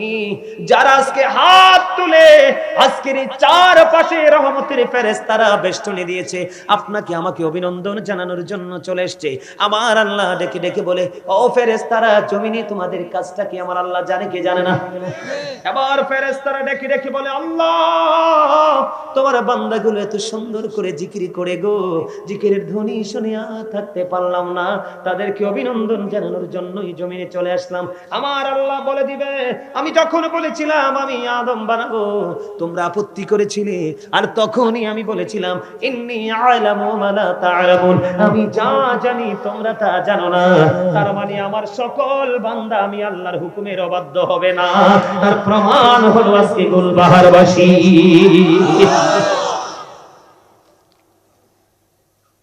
মজা লাগছে না? যার কাছে প্রশান্তি লাগে সেই তো ইমানদার। কি বলেন? যে আমার নামাজ পড়ার পরে, কোরআন তেলাওয়াত করার পরে, জিকির করার পরে, মাহফিল শোনার পরে যদি কেউ উফ fantastic, very nice, very sweet, এই কথাগুলো বলতে বলতে বাড়ি যায়, আল্লাহ কত পাগল হয়ে গেছে। এই পাগলদের জন্য বুখারী শরীফের একটা হাদিস আছে রে বন্ধু, বলবনি? হযরতে আবু হুরায়রা রাদিয়াল্লাহু তাআলা আনহু থেকে হাদিস খানা বর্ণিত। আমার নবীজি বলেছে, ও গুলবাহারবাসী, আমার ভাই, আমার বাবা গো, হৃদয়ের জানালা খুলে তোমরা শোনো। মা, তোমরা যারা পর্দার অন্তরালে আছো, আমি তোমাদেরকে বলবো, মুরাকাবায় বসে বসে আজকের আলোচনা শোনো। কারণ আমার নবীজি বলে দিয়েছে, কেউ আল্লাহকে বান্দা যেমন মনে করে, ঠিক আল্লাহ বান্দার কাছে ঠিক তেমনি। সুবহানাল্লাহ বলে না? এটা বুখারী শরীফের হাদিস, আমার বানানো কথা নয়। ও বন্ধু, আমার নবীজি বলেছে, আমার আল্লাহ বলছে, হাবিব আপনারা কোনো দিকে তাকায়েন না, বিরক্ত হলে ওয়াজ ছেড়ে দিব। কারণ আমার নবীজি বলেছে, মুসল্লিকে, শ্রোতাকে বিরক্ত করে আলোচনা চলবে না, সাইলেন্ট হয়ে যাও, বন্ধ করে দাও। এই জন্য আপনারা যদি এলোমেলো ভাবে ছুটোছুটি করেন, আমি মনে করব বিরক্ত। সত্যি সত্যি আমি কিচ্ছু করবো না, বের হয়ে সোজা চলে যাব বন্ধু। কারণ এটা হলো একটা ক্লাস, যেই ক্লাসে আল্লাহ এবং নবী চিনা যায়, দুনিয়া এবং আখিরাতকে আলোকিত করা যায়। এখানে উদাসীন হওয়া যায় না, ঠিক কিনা বলে? বন্ধুরে আমার, আমার নবীকে আমার আল্লাহ ডেকে ডেকে বললেন, হাবিব আপনি জানিয়ে দেন, আমার বান্দাগুলো যদি আমাকে একা একা ডাকে রে, আমি আল্লাহ আমার ওই বান্দাকে একা একা ডাকি। নবীজি জবান দ্বারা জানিয়ে দিয়েছে, উম্মত তোমরা যদি আল্লাহকে একা একা ডাকো, তাহলে তোমার আল্লাহ তোমাকে একা একা ডাকে। এবার নবীজি জানিয়ে দিয়েছেন, কেউ যদি জিকির করার জন্য 1 বিঘা পরিমাণে গিয়ে যায়, আমার আল্লাহ তার দিকে 1 গজ পরিমাণে গিয়ে আসে। আজকে আপনারা ধনী না? আপনারা বলেন আপনারা ধনী না? আমি বলবো ইউ আর ভেরি লাকি। আপনারা, আমার রাসূল আর বলে দিয়েছেন, কেউ যদি জিকির করতে করতে আল্লাহর দিকে 1 হাত পরিমাণে গিয়ে যায়, আমার আল্লাহ আমার রাসূলকে বলেছে, হাবিব গো আপনি আমার পাগল বান্দাগুলোকে জানিয়ে দেন, আমার আল্লাহ ওই বান্দার দিকে 2 হাত পরিমাণে গিয়ে আসে। জোরে জোরে সুবহানাল্লাহ। হাবিব আপনি জানিয়ে দেন, কেউ যদি আল্লাহর জিকির করার জন্য হেঁটে হেঁটে আসে রে, আমার আল্লাহ ওই বান্দার দিকে দৌড়ে আসে। তাহলে আপনারা ধনী কিনা? আপনারা গুলবাহারবাসী, আপনারা সবাই জানেন আপনারা মাহফিলে এসেছেন, কিন্তু আসলে আপনারা আল্লাহর দিকে এসেছেন। কথা কয় না? আপনারা আসলে কোন দিকে এসেছেন? আসলে আল্লাহর দিকে এসেছেন। আমি আপনাদেরকে বলি, আল্লাহ রাব্বুল আলামিন বলেছে আপনি জিকিরটা কেমন করে করবেন। জিকির হলো বন্ধু আরবি শব্দ, কোরআনের ভাষা। বাংলাতে বলা হয় স্মরণ, ইংলিশে এটাকে বলা হয় রিমেম্বার। আমার আল্লাহ বলেছেন ইয়া আইয়ুহাল্লাযীনা আমানু যিকুরুল্লাহা যিকরান কাসীরা ওয়াসাব্বিহুহু বুকরাতাও ওয়াসীলা। আমার আল্লাহ বলেছেন ঈমানদারেরা বেশি বেশি করে তোমরা আল্লাহর জিকির করো, সকাল থেকে সন্ধ্যা আল্লাহর পবিত্রতা ঘোষণা করো। হুজুর কেমন করে করব? আমার আল্লাহ জানিয়ে দিলেন, আমার রাসূল জানিয়ে দিলেন। ও বন্ধু কত চমৎকার মেসেজ! আমার আল্লাহ জানিয়ে দিলেন ফাযকুরুল্লাহা কিয়ামান, দাঁড়িয়ে দাঁড়িয়ে জিকির করো, ও কুউদান বসে বসে জিকির করো, ওয়ালা যুনুবিকুম শুয়ে শুয়ে জিকির করো। তারপরেও জিকির বন্ধ করা যাবে না। কোরআন থেকে যখন চোখটি মেলে হাদিসের দিকে নজর দিলাম, আমার আপনার প্রাণের নবী বলেছে তোমরা যখন জিকির করো এমন ভাবে জিকির করো মানুষ দেখলেই যেন তোমাদেরকে পাগল বলে। রাসূল জানিয়ে দিয়েছেন ও বন্ধু, পৃথিবীতে প্রত্যেকটা ময়লা দূর করার একটা না একটা উপকরণ আছে বা যন্ত্র আছে, আছে না নাই? মানুষের মনের গলের ময়লা দূর করার উপকরণ বা যন্ত্র হলো মাওলার জিকির। আর জোরে কন্যা সুবহানাল্লাহ। এই জিকিরের সময় আপনারা অনেকেই জবানটা বন্ধ রেখেছেন। আপনার সামনে রাসূলের দুরূদ পড়া হয়, আপনার সামনে মাওলার জিকির করা হয়, তারপরে আপনি জবানটা বন্ধ রাখেন কোনো অজুহাত ছাড়া। আপনার পরিচয় হলো আপনি কৃপণ। আমার আল্লাহ কৃপণকে দেখতেই পারে না, পছন্দ করে না, কারণ আমার আল্লাহ এবং রাসূলের কাছে কৃপণতা বলে কোনো শব্দ নাই। আমি আপনাদেরকে বলি, একটা হাদিস বলেছিলাম, জুম্মার দিনে কেউ যদি রাসূলকে ভালোবেসে বন্ধু মাত্র 80 বার দরুদ পড়তে পারো, 80 বছরের সগীরা গুনাহ আল্লাহ মাফ করে দেয়। বন্ধু আরেকটা মজার হাদিস হলো হাদিস খানে এসেছে দাইলামি শরীফের মধ্যে। হাদিসের রাবী হলেন হযরত আনাস রাদিয়াল্লাহু তাআলা আনহু। আমার নবী, আপনার নবী রাহমাতাল লিল আলামিন, তিনি বলে দিয়েছেন কেউ যদি মদিনা ওয়ালাকে ভালোবাসিয়া প্রতিদিন যদি 1000 বার দরুদ পড়তে পারো, আমার নবীজি বলেছে জান্নাত না দেখা পর্যন্ত মরণ হবে না। পৃথিবীর বুকে আপনি যত বেশি রাসূলকে ভালোবেসে দরুদ পড়বেন, আয় হাসরের দিন নবীকে তত বেশি কাছে পাবেন। নবী যার কাছে থাকবে তার কোনো বিপদ নাই। প্রশ্ন করা হলো ইয়া রাসূলুল্লাহ, ইয়া হাবিবাল্লাহ, নবী নবী গো, ও প্রাণের নবী, কিয়ামত কখন হবে গো নবী? আবার নবীজি বললেন কিয়ামতের জন্য কি প্রস্তুতি নিয়েছো? ইয়া রাসূলুল্লাহ, কিয়ামতের জন্য কোনো প্রস্তুতি নিতে পারিনি, আল্লাহ এবং রাসূলকে ভালোবাসি। আবার নবীজি জানিয়ে দিলেন তুমি যাকে ভালোবাসো তার সাথে তুমি থাকবা। জোরে জোরে সুবহানাল্লাহ। দয়া করে আমার সেতাইয়ের না আপনারা। 365 দিনে এক বছর, কত দিনে? ঠিক 365টা দিন যেমন আছে 365টা রাতও আছে।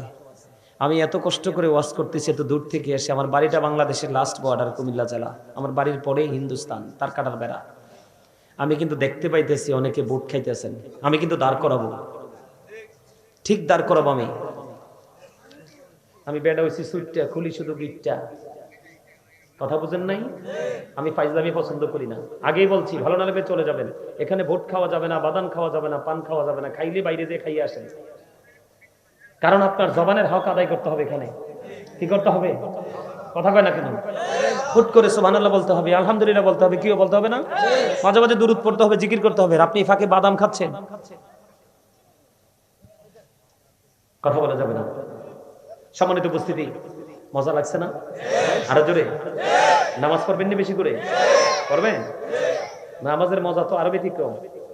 আমার রাসূল বলেছে, হযরতে আবু যর রাদিয়াল্লাহু তাআলা আনহু থেকে হাদিস বর্ণিত, আমার নবীজি শীতের দিনে বের হলো। আমাদের এলাকা গাছের পাতা, শীতের শেষে গাছের, বসন্তের আগে গাছের পাতা ঝরে যায় না? তো গাছের পাতা ঝরতেছে, এটার সাথে কি মিল রেখে কি চমৎকার একটা হাদিস। আমার নবীজি শীতের দিনে বের হলো, বের হওয়ার পরে দেখলেন গাছের পাতাগুলো ঝরছে। নবীজি গাছের ঢাল ধরলেন, ধরার পরে ডাক দিলেন আবু যর। আবু যর উত্তর দিলেন লাব্বাইকা ইয়া রাসূলুল্লাহ। আমার নবীজি বললেন রে আবু যর, তুমি চাইয়া দেখো শীতের কারণে গাছের পাতাগুলো শুষ্ক হয়ে জোরে জোরে পড়ছে বিরামহীন ভাবে। আল্লাহর কোন বান্দা, আমি নবীর কোন উম্মত পাগল যদি আল্লাহর দিদারের আশায় একাগ্র চিত্তে প্রেমময় অন্তর নিয়ে যখন নামাজ পড়ে, এই কপালটা যখন সিজদার মাধ্যমে আল্লাহর কুদরতি কদমে লাগায়া দেয়, ওই শীতের দিনের গাছের পাতার মতো তার জীবনের গুনাহগুলি ঝরে পড়ে যায়। যেদিকে যাবো সেদিকে মজা, যেদিকে যাবো সেদিকে মজা। কথা কয় না কেন? আমি আজকে একটা আলোচনা করবো আপনাদের সামনে, রমজানের ফজিলত নিয়ে একটু আলোচনা করবো, শুনবেন নি? একটু করবো নি ওয়াজটা? দরকার আছে না? আছে নি? আমার আল্লাহ বলেছেন, ইয়া আইয়ুহাল্লাযীনা আমানু কুতিবা আলাইকুমুস সিয়ামু কামা কুতিবা আলাল্লাযীনা মিন ক্বাবলিকুম লাআল্লাকুম তাত্তাকুন। আল্লাহু আকবার। আর জোরে বলুন আল্লাহু আকবার। আর জোরে বলুন আল্লাহু আকবার। আমার আল্লাহ কোন বেঈমান, কোন কাফির, কোন মুশরিক কে ডাক দেয়নি। আমার আল্লাহ বলেছেন, ইয়া আইয়ুহাল্লাযীনা আমানু কুতিবা আলাইকুমুস সিয়াম কামা কুতিবা আলাল্লাযীনা মিন ক্বাবলিকুম লাআল্লাকুম তাত্তাকুন। আমার আল্লাহ ঈমানদারকে ডাক দিয়েছে, খেয়াল করবেন, কোন বেঈমান নয়, কোন কাফির নয়, কোন মুশরিক নয়, কোন মুনাফিক নয়। কারণ বেঈমান, কাফির, মুশরিক, মুনাফিক সবগুলোর জন্য বরাদ্দ জাহান্নাম। আর আমার আল্লাহর জান্নাত বরাদ্দ শুধু ঈমানদারদের জন্য, মুত্তাকিদের জন্য। এই জন্য দেখবেন যারা কোরআন শরীফ পড়তে পারেন, দেখবেন ম্যাক্সিমাম জায়গায় ইয়া আইয়ুহাল্লাযীনা আমানু মাঝে মাঝে পাওয়া যায় ইয়া আইয়ুহান নাস। কথা কয় না? হ্যাঁ, আল্লাহ রাব্বুল আলামিন ঈমানদারদেরকে ডেকে বলেছেন, ঈমানদারেরা, তোমাদের প্রতি রোজা ফরজ করা হয়েছে, তোমাদের পূর্ববর্তীদের প্রতিও ফরজ করা হয়েছিল। কেন গো আল্লাহ আমাদের উপর তুমি রোজাটা ফরজ করেছো? আমাদের পূর্বপুরুষ যারা ছিল তাদের জন্য তুমি রোজা ফরজ করেছিলে। কেন গো, কেন গো? আমার আল্লাহ জানিয়ে দিলেন যাতে তোমরা আল্লাহওয়ালা হতে পারো। সুবহানাল্লাহ কয় না? আপনি কি রাগ আমার প্রতি? এই দুইটাই কিন্তু হাসে, এটাই তো হাসে না। ব্যাপার কি? হ্যাঁ, আরে সমস্যা নাই না, আমার সমস্যা মিয়া। আমার ডাইনি বামে যারা থাকবো সবাই হাসতে হইব, এটা আমার নবীজির শিক্ষা। কি করতে হবে? আরে ভাই, এনে কি আপনি গুমরা মুখে থাকার জন্য আসছেননি? কত মানুষ হইছে আশিক মাশিকের মিলন মেলানে, হাসবেন না তো কি কাঁদবেন আপনি? কথা কয় না কেন? আমাদের স্বাস্থ্য বাইরে আছেন, ওই যে কন্যা, এই শুরু থেকে হাসে, তার হাসির একটা বিউটিফুল স্মাইল। আলহামদুলিল্লাহ কয় না? হাসবেন, এখান থেকে আপনারা ফ্রি হয়ে যাবেন। আপনারা বিশ্বাস রাখবেন, আমি যে হাদিসের একটা অংশ বলছি আপনারা বোঝেন নাই শুরুতে, যে আপনি আল্লাহকে যেমন মনে করবেন, নবীজি বলেছে আল্লাহ আপনার কাছে ঠিক তেমন। তার মানে আপনি যদি আজকে মনে মনে বিশ্বাস করেন আজকে আমরা সবাই একসাথে হব, 40 জন যেখানে আছে একজন যদি আল্লাহর মাহবুব বান্দা হয়, তাহলে আমরা জানি 40 জন, কত 40 জন একত্রিত হয়েছি, ঠিক না? কারো না কারো হাতের উসিলা আল্লাহ আমাদেরকে মাফ করে দিবে। সেই বিশ্বাস নিয়ে আজকে, স্পিরিট নিয়ে আজকে আপনি এখানে বসবেন, আপনি এখান থেকে হালকা হয়ে গুনাহগুলি মাফ নিয়ে চলে যাবেন। কারণ আমি আপনাদেরকে আরেকটু ক্লিয়ার করে দিই, পরেও জায়গা যাই। আল্লাহ যখন খুশি হয় বাবা মার কোলে পাঠায় কন্যা সন্তান। আল্লাহ গো, তুমি যদি আরো বেশি খুশি হও তাহলে তুমি কি করো? কয়, আমি যদি আরো বেশি খুশি হই তাহলে পৃথিবীতে দেই বৃষ্টি। আল্লাহ গো, তুমি যদি আরো বেশি খুশি হও তাহলে কি করো? কয়, আমি কারো বাড়িতে পাঠিয়ে দেই মেহমান। আপনারা সবাই আজকে মেজবান, আমি হলাম মেহমান। মেহমানের দোয়া নির্দ্বিধায় নিঃসন্দেহে আল্লাহ কবুল করে। আমি তো আপনাদের জন্য দোয়া করবো আজকে। এই জন্য কি আপনারা খুশি হতে পারেন না? আরো জোরে বলেন, পারেন না?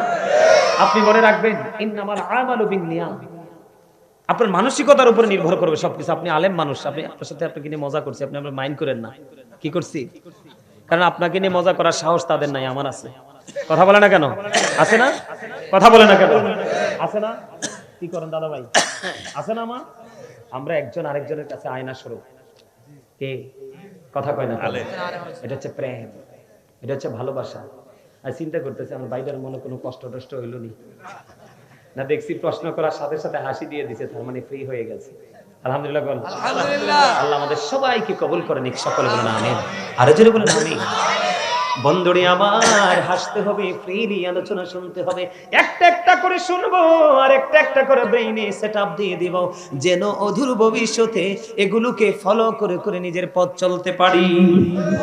আমার আল্লাহ ইমানদারকে ডেকে বলেছে, তোমাদের উপর রোজা ফরজ করা হয়েছে, তোমাদের পূর্ববর্তী যারা ছিল তাদের উপর রোজা ফরজ করা হয়েছিল। আল্লাহ গো, কেন গো, কেন গো? যেন তোমরা আল্লাহ ওয়ালা হতে পারো, আল্লাহর দিদার প্রাপ্ত বান্দাদের অন্তর্ভুক্ত হতে পারো। বলে হুজুর, এই রমজান মাস 12টা মাসের মধ্যে, কিসের মধ্যে? 12টা মাসের মধ্যে একটা মাস হলো রোজার মাস, আর বাকি 11 মাস কি আমরা আল্লাহ ওয়ালা হতে পারি না? পারি রে। তবে ওইটার মধ্যে সন্দেহ আছে, রমজান মাসের মধ্যে কোনো সন্দেহ নাই। বলে হুজুর, কেন কেন সন্দেহ নাই? এটার কারণ আছে বন্ধু। ইদা যা রমাদান ফতিহাত, যখন রমজান আগমন করে, আবওয়াবুল জান্নাহ, জান্নাতের দরজাগুলো খুলে দেওয়া হয়, অগল্লিকাত আবওয়াবুন নার, জাহান্নামের দরজাগুলো বন্ধ করে দেওয়া হয়, সুফিদাতিশ শায়াতিন, শয়তানকে বন্দী করা হয়। কারণ মুসলমানের ইমানদারদের সবচেয়ে বড় শত্রু হলো শয়তান। আপনাদেরকে বলি, আমার আল্লাহ কোরআনে বলেছেন, ইন্না শাইতানা লাকুম আদুবুন ফাত্তাখিযুহু আদুবা। আল্লাহ বলেছেন Satan is the eternal enemy of the believers. ইমানদারদের প্রকাশ্য শত্রু হলো শয়তান, তাকে দুশমন বলে গণ্য করতে হবে। কিন্তু সচ্চা ইমানদার যারা, সচ্চা মুমিন যারা, সচ্চা আল্লাহওয়ালা যারা, সচ্চা নবীওয়ালা যারা, সচ্চা বন্ধু ওয়ালিওয়ালা, আলেমওয়ালা যারা, তাদের জন্য আমার আল্লাহ ওয়াজ করেছে ভেরি সুইট। বন্ধু, আমার কাছে মনে হয় এত চমৎকার মেসেজ, এটা একটা গুড নিউজ। আমার আল্লাহ বলেছেন, ইন্না কাইদা শাইতানি কানা দাঈফা। আমার আল্লাহ বলেছেন, Satan deception is very weak. ইমানদার মুত্তাকিদের জন্য শয়তানের ধোঁকা একেবারে দুর্বল। জোরে জোরে বলুন সুবহানাল্লাহ। তার এক্সাম্পল হলো আজকে আপনারা তো জানেন না, আপনারা আজকে যোদ্ধা, আপনার আজকে বীর নবীর সেনা। বলে হুজুর, কেন? এখন আপনার লাঠি নিয়ে, পিস্তল নিয়ে যুদ্ধ করতে হবে না, এখন যুদ্ধ হলো শুধুমাত্র যুদ্ধ। আজকে আপনারা যারা ফার্স্ট টাইম থেকে জান্নাতের বাগানে, আপনারা যারা জান্নাতের বাগানে, আপনারা সবাই বন্ধু বিজয়ী, কারণ আপনারা শয়তানকে হারিয়েছেন। শয়তান চায় না বান্দা ভালো কাজ করুক। আর যারা এখনো পর্যন্ত আসতে পারেনি, তাদের মতো হতভাগা কপাল পরার কেউ হতে পারে না, তারা শয়তানের জালে বন্দী হয়ে গেছে। কথা বলেন না কেন? তাহলে বন্ধু, আপনার আবার জন্য নিয়ামত হলো রমজান মাস। কি মাস? রমজান মাসে আমার আল্লাহ জান্নাতের দরজা খুলে দেয়, জাহান্নামের দরজা বন্ধ করে দেয়, শয়তানকে বন্দী করে দেয়। তাহলে শয়তান যদি বন্দী থাকে, আপনার আমলে বাধা দেওয়ার মতো আর কিছুই নাই। ঠিক না ঠিক? আরো জোরে বলেন। আমি আপনাদেরকে বলি, রমজান মাস বন্ধু আপনাদের জন্য প্রেমময়, অত্যন্ত মধুময়। বন্ধু অত্যন্ত প্রেমময়। রমজান ওবাদানুল মুতাহির, রমজান হলো পবিত্রকারী। ঠিক কিনা বলেন? রমজান মানুষকে রোজা, মানুষকে পবিত্র করে দেয়। আপনি আল্লাহর কাছে দোয়া করেন, আল্লাহুম্মা বারিক লানা ফি রজব ওয়া শাবান ওয়া বাল্লিগনা রমাদান। আল্লাহ রজব এবং শাবানের বরকত দাও, আমাদেরকে রমজান পর্যন্ত পৌঁছাইয়া দাও। জোরে জোরে বলুন সুবহানাল্লাহ। আর জোরে বলেন না সুবহানাল্লাহ। ওরে গোলবাহারের মানুষ, কেমন করে বললে বন্ধু তোমরা বুঝবা গো? ও গোলবাহারের আমার ভাই, আমার বাবা গো, আজকে কেউ তোমরা ঘরে বসে থেকো না, হৃদয় উজাড় করে শোনো গো। কত প্রেমের খবর তোমার আমার প্রাণের নবী দিয়েছে, শুধু আল্লাহর দিদার পর্যন্ত পৌঁছানোর জন্য।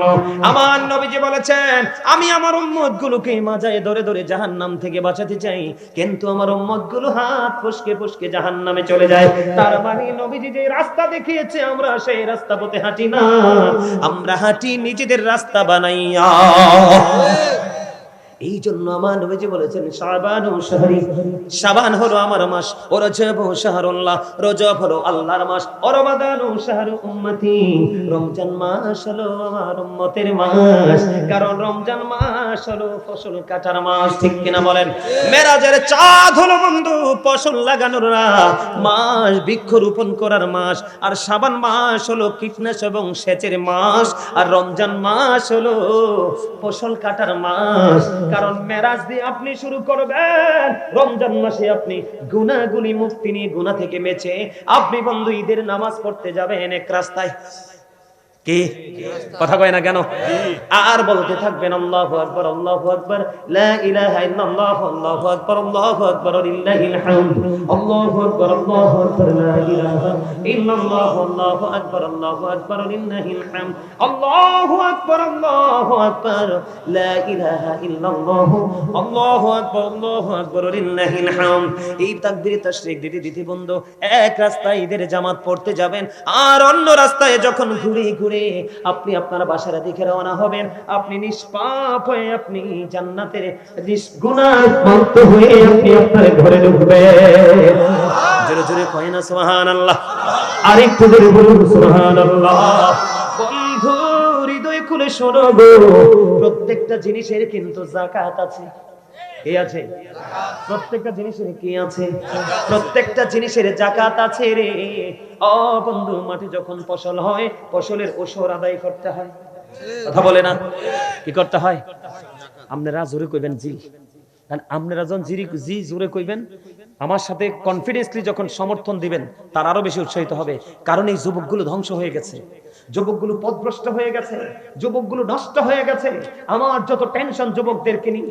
এই মুরব্বী বাবাগুলো দাদাগুলো যখন এই পৃথিবী ছেড়ে চলে যাবে, এই বাংলার জমিন ছেড়ে চলে যাবে, এই যে এই দিকের জিকির আজকে এত মজা হয়েছে, ঠিক এই কর্নারের একটু জায়গার জিকিরটা আমি যখন জিকির করেছিলাম, মনে হয় যে তারা নিজেদেরকে মানে অজানা এক গন্তব্যের দিকে নিয়ে যাচ্ছে, নিজেদেরকে নিজেরা হারিয়ে ফেলেছে, তো মানে মধুর ভাবে তারা জিকির করেছে।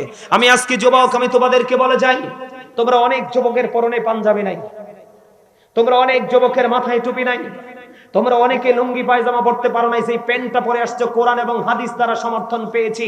কোরআন এবং হাদিস দেখলে মুসলমান হিসেবে তোমাদের জন্য টোটাল না জায়েজ।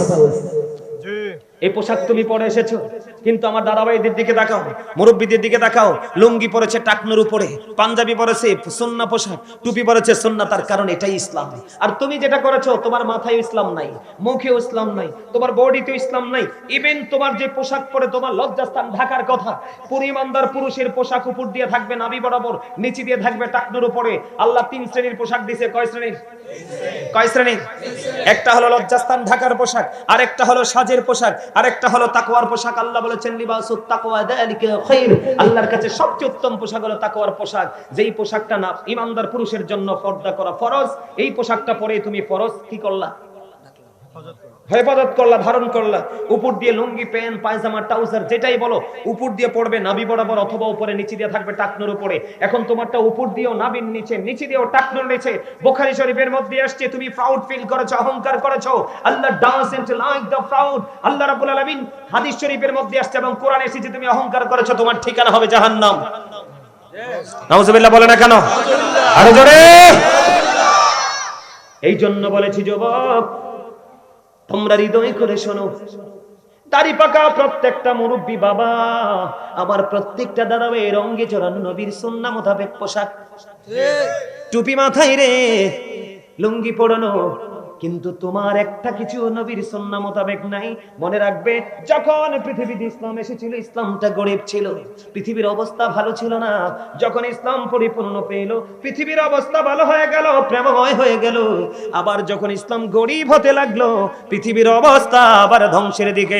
এখন তুমি আমি যদিও মনে করি আমার ছেলে 2টা বিদেশ আছে, টাকা আছে, আমি সুখী, আসলে তুমি অন্তরের চক্ষু মেলে দেখো রে, পৃথিবীর চারপাশ অন্ধকারে ভরে গেছে।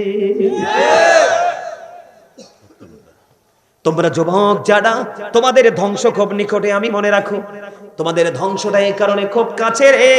এই মোবাইলের মাধ্যমে তোমরা কন্টিনিউ সকাল থেকে বিকাল মাথা থেকে পা পর্যন্ত ইহুদিদেরকে লালন করছো, ইহুদিদেরকে ধারণ করেছো। ইহুদি সম্পর্কে আমার আল্লাহ বলেছেন, ইন্নাল কাফিরিনা কানু লাকুম আদুওয়াম মুবিনা। আমার আল্লাহ বলেছেন, the heretics are the eternal enemy of the believers. ঈমানদারদের প্রকাশ্য শত্রু হলো বেঈমান কাফিররা। ও বন্ধু, এই জন্য তোমাদেরকে আমি বলে দিতে চাই যুবক, আজকের আলোচনা শুনে নিজের লাইফ স্টাইলকে চেঞ্জ করো। তুমি যদি উলঙ্গ হাঁটো, কেউ তোমাকে টাকা দিবে না, বরং তো ধিক্কার দিবে। আর তুমি একটু ভদ্র হয়ে, জেন্টেল হয়ে, নমনীয় হয়ে আগামীকাল থেকে তুমি পথ চলো।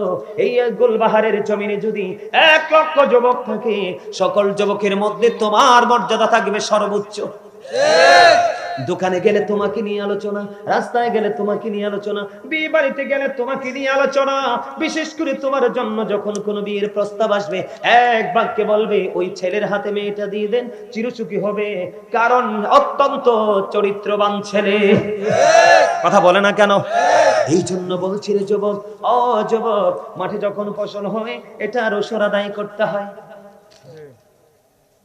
তোমার ঘরে নগদ অর্থ আছে, সোনা গয়না আছে, ব্যবসার মধ্যে ইনভেস্ট করেছো, ও বন্ধু, নিসাব পরিমাণ হলে তোমাকে যাকাত দিতে হবে। ঠিক তেমনি ভাবে প্রত্যেকটা সম্পদের যেমনি যাকাত আছে, ঠিক তেমনি ভাবে তোমার আমার দেহেরও যাকাত আছে। তোমার আমার দেহের যাকাত হলো রোজা। সুবহানাল্লাহ কয় না? মজা হইছে না কথাটা? মজা হইছে না? আলহামদুলিল্লাহ বলে। আরে জোরে বাড়ি চলে যাবে? আরেকটু ওয়াজ করব? আমি কিন্তু একজন লেখক। আমি প্রতি বছর রোজা আসলে একটা গজল লেখি রোজা নিয়ে। প্রতি বছর রোজা আসলে একটা গজল লেখি। আমি এবার লিখতে পারি নাই, অনেক ব্যস্ত। বাড়িতে একটা মসজিদ করছি, 5 মাসে কমপ্লিট। আলহামদুলিল্লাহ, মাত্র 5 মাসে মসজিদ। যদি সুযোগ হয় আমার গ্রামের বাড়িতে একবার দেখতে আসবেন, আপনাদের সবার দাওয়াত। আর যদি এইভাবে দেখতে না পারেন, অনলাইনে খুঁজে দেখবেন, দৃষ্টিনন্দন মসজিদ। একবার দেখলে মানুষ আবার দেখতে আসে। মহিলা পর্যন্ত আমার মসজিদে সেলফি তুলতে আসে। এত অত্যাধুনিক, এত ডিজাইনেবল ভাবে করেছি। আমার ছোট্ট একটা ভাই শুধু মসজিদটাকে সাজানোর জন্য, সে বাহির থেকে শুধু মসজিদের কাজ করার জন্য সে বাহির থেকে টিকিট নিয়ে চলে আসছে। মসজিদের কাজ কমপ্লিট, আবার বাড়ি চলে গেছে। আমার এই ভাইটার মতো, নূর মোহাম্মদ তার নাম, আমার এই ভাইটার যদি এক পাল্লায় তুলি, 5 গ্রামের একটা ছেলে সবগুলো এক পাল্লায় তুলি, ওটা সমান হবে না। কারণ আমার গ্রামের ছেলে থেকে মসজিদে কাজ করে নাই, আর আমার ভাই প্রবাস থেকে চলে আসছে। আমাকে বলে, ভাই আল্লাহর কাছে একটা দরখাস্ত দেন না। আমাকে কি জন্য? আমার মন চাই মসজিদে কাজ করতে, আমি যেন শুধু কাজটা করে চলে যেতে পারি। হঠাৎ করে তার ভিসা দিয়ে দিল কোম্পানি, চলে আসলো, কাজ শেষ করে আবার চলে গেল। মারহাবা বলেন আরো জোরে। এই বছর লিখতে পারি নাই, 5 মাসে মসজিদটা কমপ্লিট হলো, ভিতর বাইরে টাইলস করে একদম চমৎকার। যে যায় সে আরেকবার দেখার ইচ্ছা পোষণ করে। তাই ব্যস্ততা, আমি কিন্তু অসুস্থ হয়ে গেছিলাম। আমার এই চুলটি দাড়িটি কিন্তু গত বছর এত পাকনা ছিল না। মসজিদের কাজ ধরে টেনশনে যত মাল আমার কিনা, যত কাজ আমার করা, সব করতে করতে মসজিদের কাছে আমি আবার কারো বাড়িতে কিছু খাইতেই না। হজে গেছি, খাবার নিয়ে গেছি, কোথাও কোন রেস্টুরেন্ট কারো বাড়িতে আমি মাছ গোস্ত আমার জীবন আমি খাই নাই। মাছ কেমন মজা, গোস্ত কেমন মজা, আপনি আমাকে প্রশ্ন করলে আমি বলতে পারবো না, আমি খাই নাই। 12 মাস শাকসবজি খাই, সেটা একমাত্র নিজের ঘরে। তাও সরিষা যেটা চিবায় মেল থেকে বাবা চিবিয়ে আনে, ওইটা দিয়ে রান্না। সয়াবিন তেল বাজারজাত করা কোনো কিছু আমি খাই না। টোটালি মুখে তালা আমার। আমি একটা ব্যতিক্রম মানুষ। এবছর লিখতে পারি নাই, অনেক পরিশ্রমী ছিলাম। এখন আগামী 25 তারিখে আমার পাশের গ্রাম, মানুষ আমাকে এত প্রেসার দিয়ে ধরছে, ওই গ্রামের মান্যগণ্য ব্যক্তিরা সবাই আসছে। আমি আগামী 25 তারিখে আমার পাশের গ্রাম বেলবাড়ি, ওখানে যাব। ওখানেও তারা বড় ধরনের আশা করতেছে, ওখানেও তাদেরকে বড় ধরনের ডোনেশন করব মসজিদটা করার জন্য। সকলে করা আমি বিভিন্ন পেরেশানিতে করতে পারি নাই। তবে আমার যে লেখা গজলগুলো, যেহেতু রমজান নিয়ে বলছি, আপনারা সবাই সম্মতি দিলে গাইবো। কিন্তু গজল গাইলে তো হাদিয়া লাগবে। কে কে হাদিয়া আছে সবার কাছে? হাদিয়া লাগবে কিন্তু। হাদিয়ার কথা কোন, আওয়াজটা একটু ছোট হয়ে গেছে। এটা তো ইন্টারভিউ, পরীক্ষা। প্রেম প্রেম ট্রাই করি, প্রেম প্রেম গাইবো? হ্যাঁ গাইবো? আরো জোরে বলেন, গাইবো? রমজানেরই চাঁদ উঠেছে ওই আকাশে দেখো, সকল কিছু ভুলে গিয়ে রোজা গুনে রেখো। রমজানেরই চাঁদ উঠেছে ওই আকাশে দেখো, সকল কিছু ভুলে গিয়ে রোজা গুনে রাখো। আমি বলছি বারে বার তুমি আসবে না তো আর, আমি বলছি বারে বার তুমি আসবে না তো আর, একদিন তো যেতে হবে তুমি মনে রেখো। সকল কিছু ভুলে গিয়ে রোজা গুনে রেখো, বলেন সকল কিছু ভুলে গিয়ে রোজা গুনে রেখো। রমজানেরই চাঁদ উঠেছে ওই আকাশে দেখো, সকল কিছু ভুলে গিয়ে রোজা গুনে রেখো, সকল কিছু ভুলে গিয়ে রোজা গুনে রেখো। আমি বলছি বারে বার তুমি আসবে না তো আর, চলে গেলে কি আবার আসবে? এই জন্য এটা জীবনের শেষ রোজা মনে করে রাখতে হবে। আমার কথার ব্যাখ্যা অনেক লম্বা, এটা আপনি বুঝে নিতে হবে। এই জন্য বলেছি, আমি বলছি বারে বার তুমি আসবে না তো আর, একদিন তো যেতে হবে তুমি মনে রেখো। সকল কিছু ভুলে গিয়ে রোজা গুনে রেখো। মারহাবা বলেন, আরো জোরে বলেন, আরো জোরে বলেন। রমজানেরই প্রস্তুতিতে প্রথম তারাবি, গভীর রাতে ওঠে মোরা খাবো সেহেরি। রমজানেরই প্রস্তুতিতে প্রথম তারাবি। ওরে বাবারে, হ্যাঁ গজলের জন্য মারহাবা শোনেন, নারায়ণগঞ্জ হরিপুরে গেছি, বুঝছেন? কোথায়? ঢাকা নারায়ণগঞ্জ হরিপুরে গেছি। বিশ্বাস করবেন কিনা জানি না, অনলাইনে চেক দিলে পাবেন। আলোচনা যখন দৌড়ছি রে ভাই, মানুষ আসতে আসতে আসতে আসতে এত দূর পর্যন্ত গেছে, ওই যে রাস্তাটা যেমন ছায়া দেখা যায় না, এরকম ছায়া ছায়া দেখছি আমি। শেষ পর্যন্ত মাহফিলের মানুষের চেহারাগুলো পর্যন্ত দেখি নাই। আলহামদুলিল্লাহ বলেন না?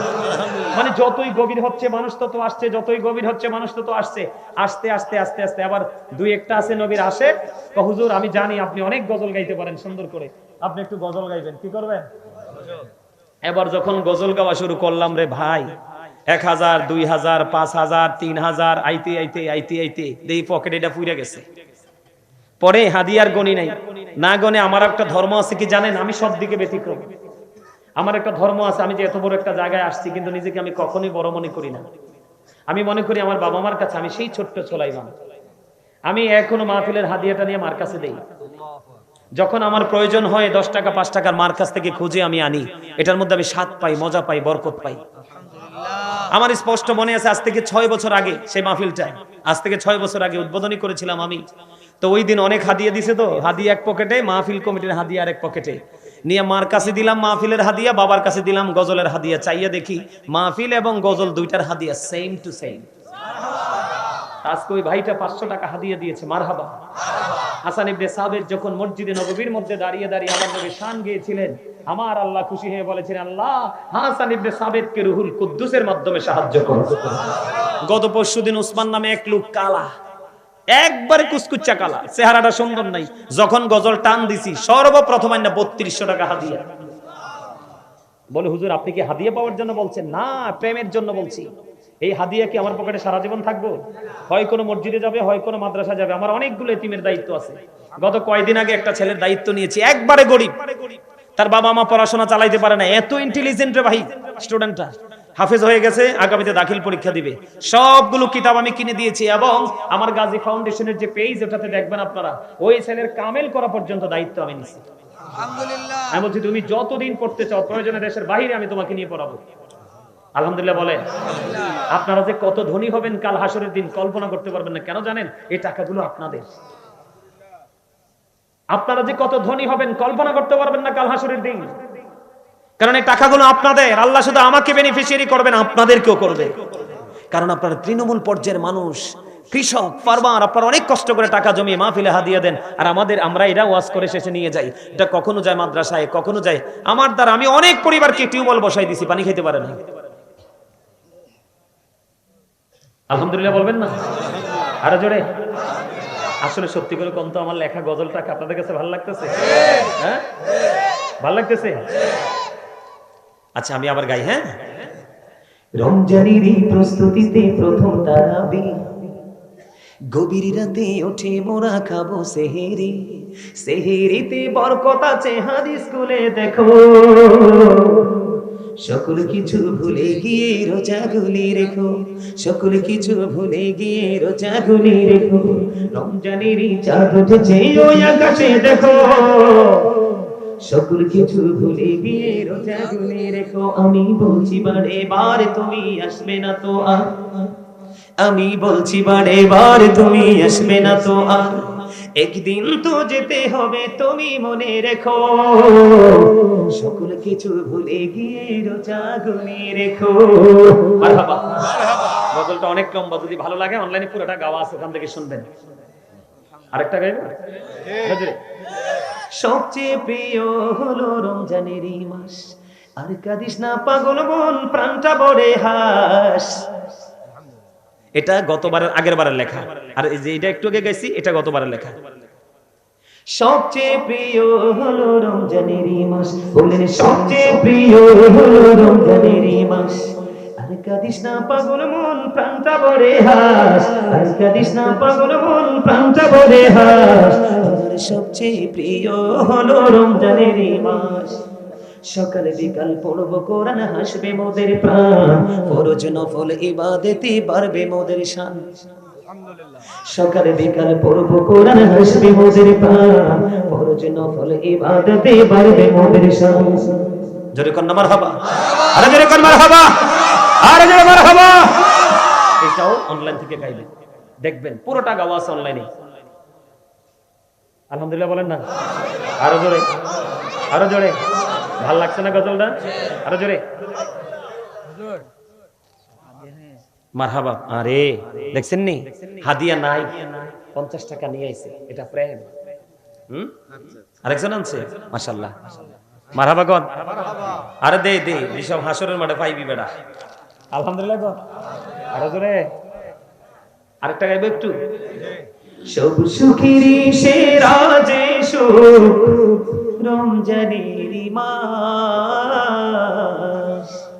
গোমরা হয়ে থাকিস না মন প্রাণে ভরিয়া মন প্রাণে ভরিয়া আবার কি গো পাবে তুমি আবার কি গো পাবো আমি বেঁচে তোমার দেখা এবার কাছে পেয়ে পূর্ণ হলো মনের আশা গো হলো মনের আশা পানি ভরিয়া হাসবে রে মুমিন প্রাণ ভরিয়া হাসবে রে মুমিন ফেলবে রে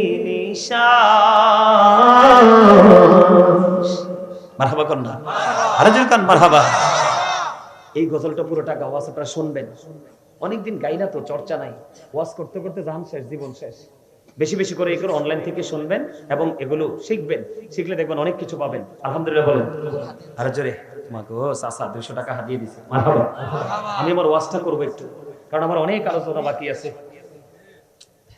রাত তো অনেক হয়ে গেছে ওয়াজ কি শেষ করে দিব নাকি চলবে আপনাদের আপনাদের কোনো সমস্যা আছে নি সমস্যা আছে তাহলে আমারও কোনো সমস্যা নাই আলহামদুলিল্লাহ। আরো জোরে কোন আলহামদুলিল্লাহ বলেন না বন্ধুরে আমার আপনি মাঠের ফসল তুলেছেন গাছে ফল ধরেছে যা কিছু আছে আপনার ঘরে সোনা গয়না আছে আরেকটা না তুই চাইলে আমি 1 ডজন গামো আমি একজন লেখক আমার এই সিনাই গজলের অভাব নাই আমার স্বাস্থ্য ভাইটা আপনার 500 টাকা হাতিয়ে নিয়েছি মারহাবা করুন বন্ধুরে আমার আপনারা হৃদয় খুলে শুনবেন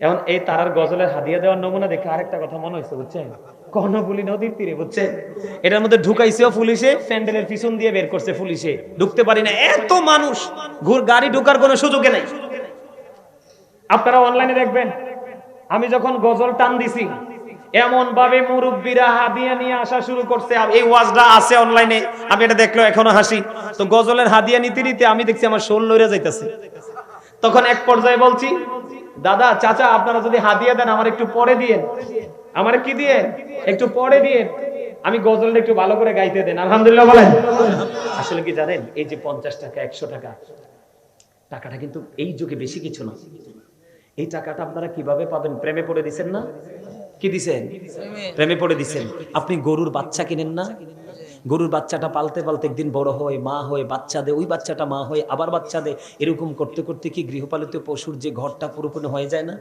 ঠিক আপনার আমার এই দান এবার মসজিদে দেন মাদ্রাসায় দেন আল্লাহর সন্তুষ্টির জন্য খুশিতে দেন সবগুলো ওই বৃহৎ আকারে পাবেন দিয়েছেন ছোট্ট অনেক বড় পাবেন আল্লাহ কবুল করে নিক সকল বলেন আমিন আরো জোরে বলেন আমিন আরেকটু মহব্বতে আরো জোরে আলহামদুলিল্লাহ বলেন বন্ধুরে আমার নবী আপনার নবী দু জাহানের বাদশা নবী তিনি বলে দিয়েছেন তোমরা সম্পত্তির যেমনি করে জাকাত দাও তেমনি তোমাদের দেহের জাকাতটাও দিয়ে নাও ইয়া রাসূলুল্লাহ ইয়া হাবিবাল্লাহ নবী গো ও প্রাণের নবী দেহের জাকাত হবে আমার নবীজি একটা ডাক দিয়ে বললেন দেহের জাকাত এমন করে দিবি রে ওই দেহের জাকাত হলো পরিপূর্ণ রোজা রাখা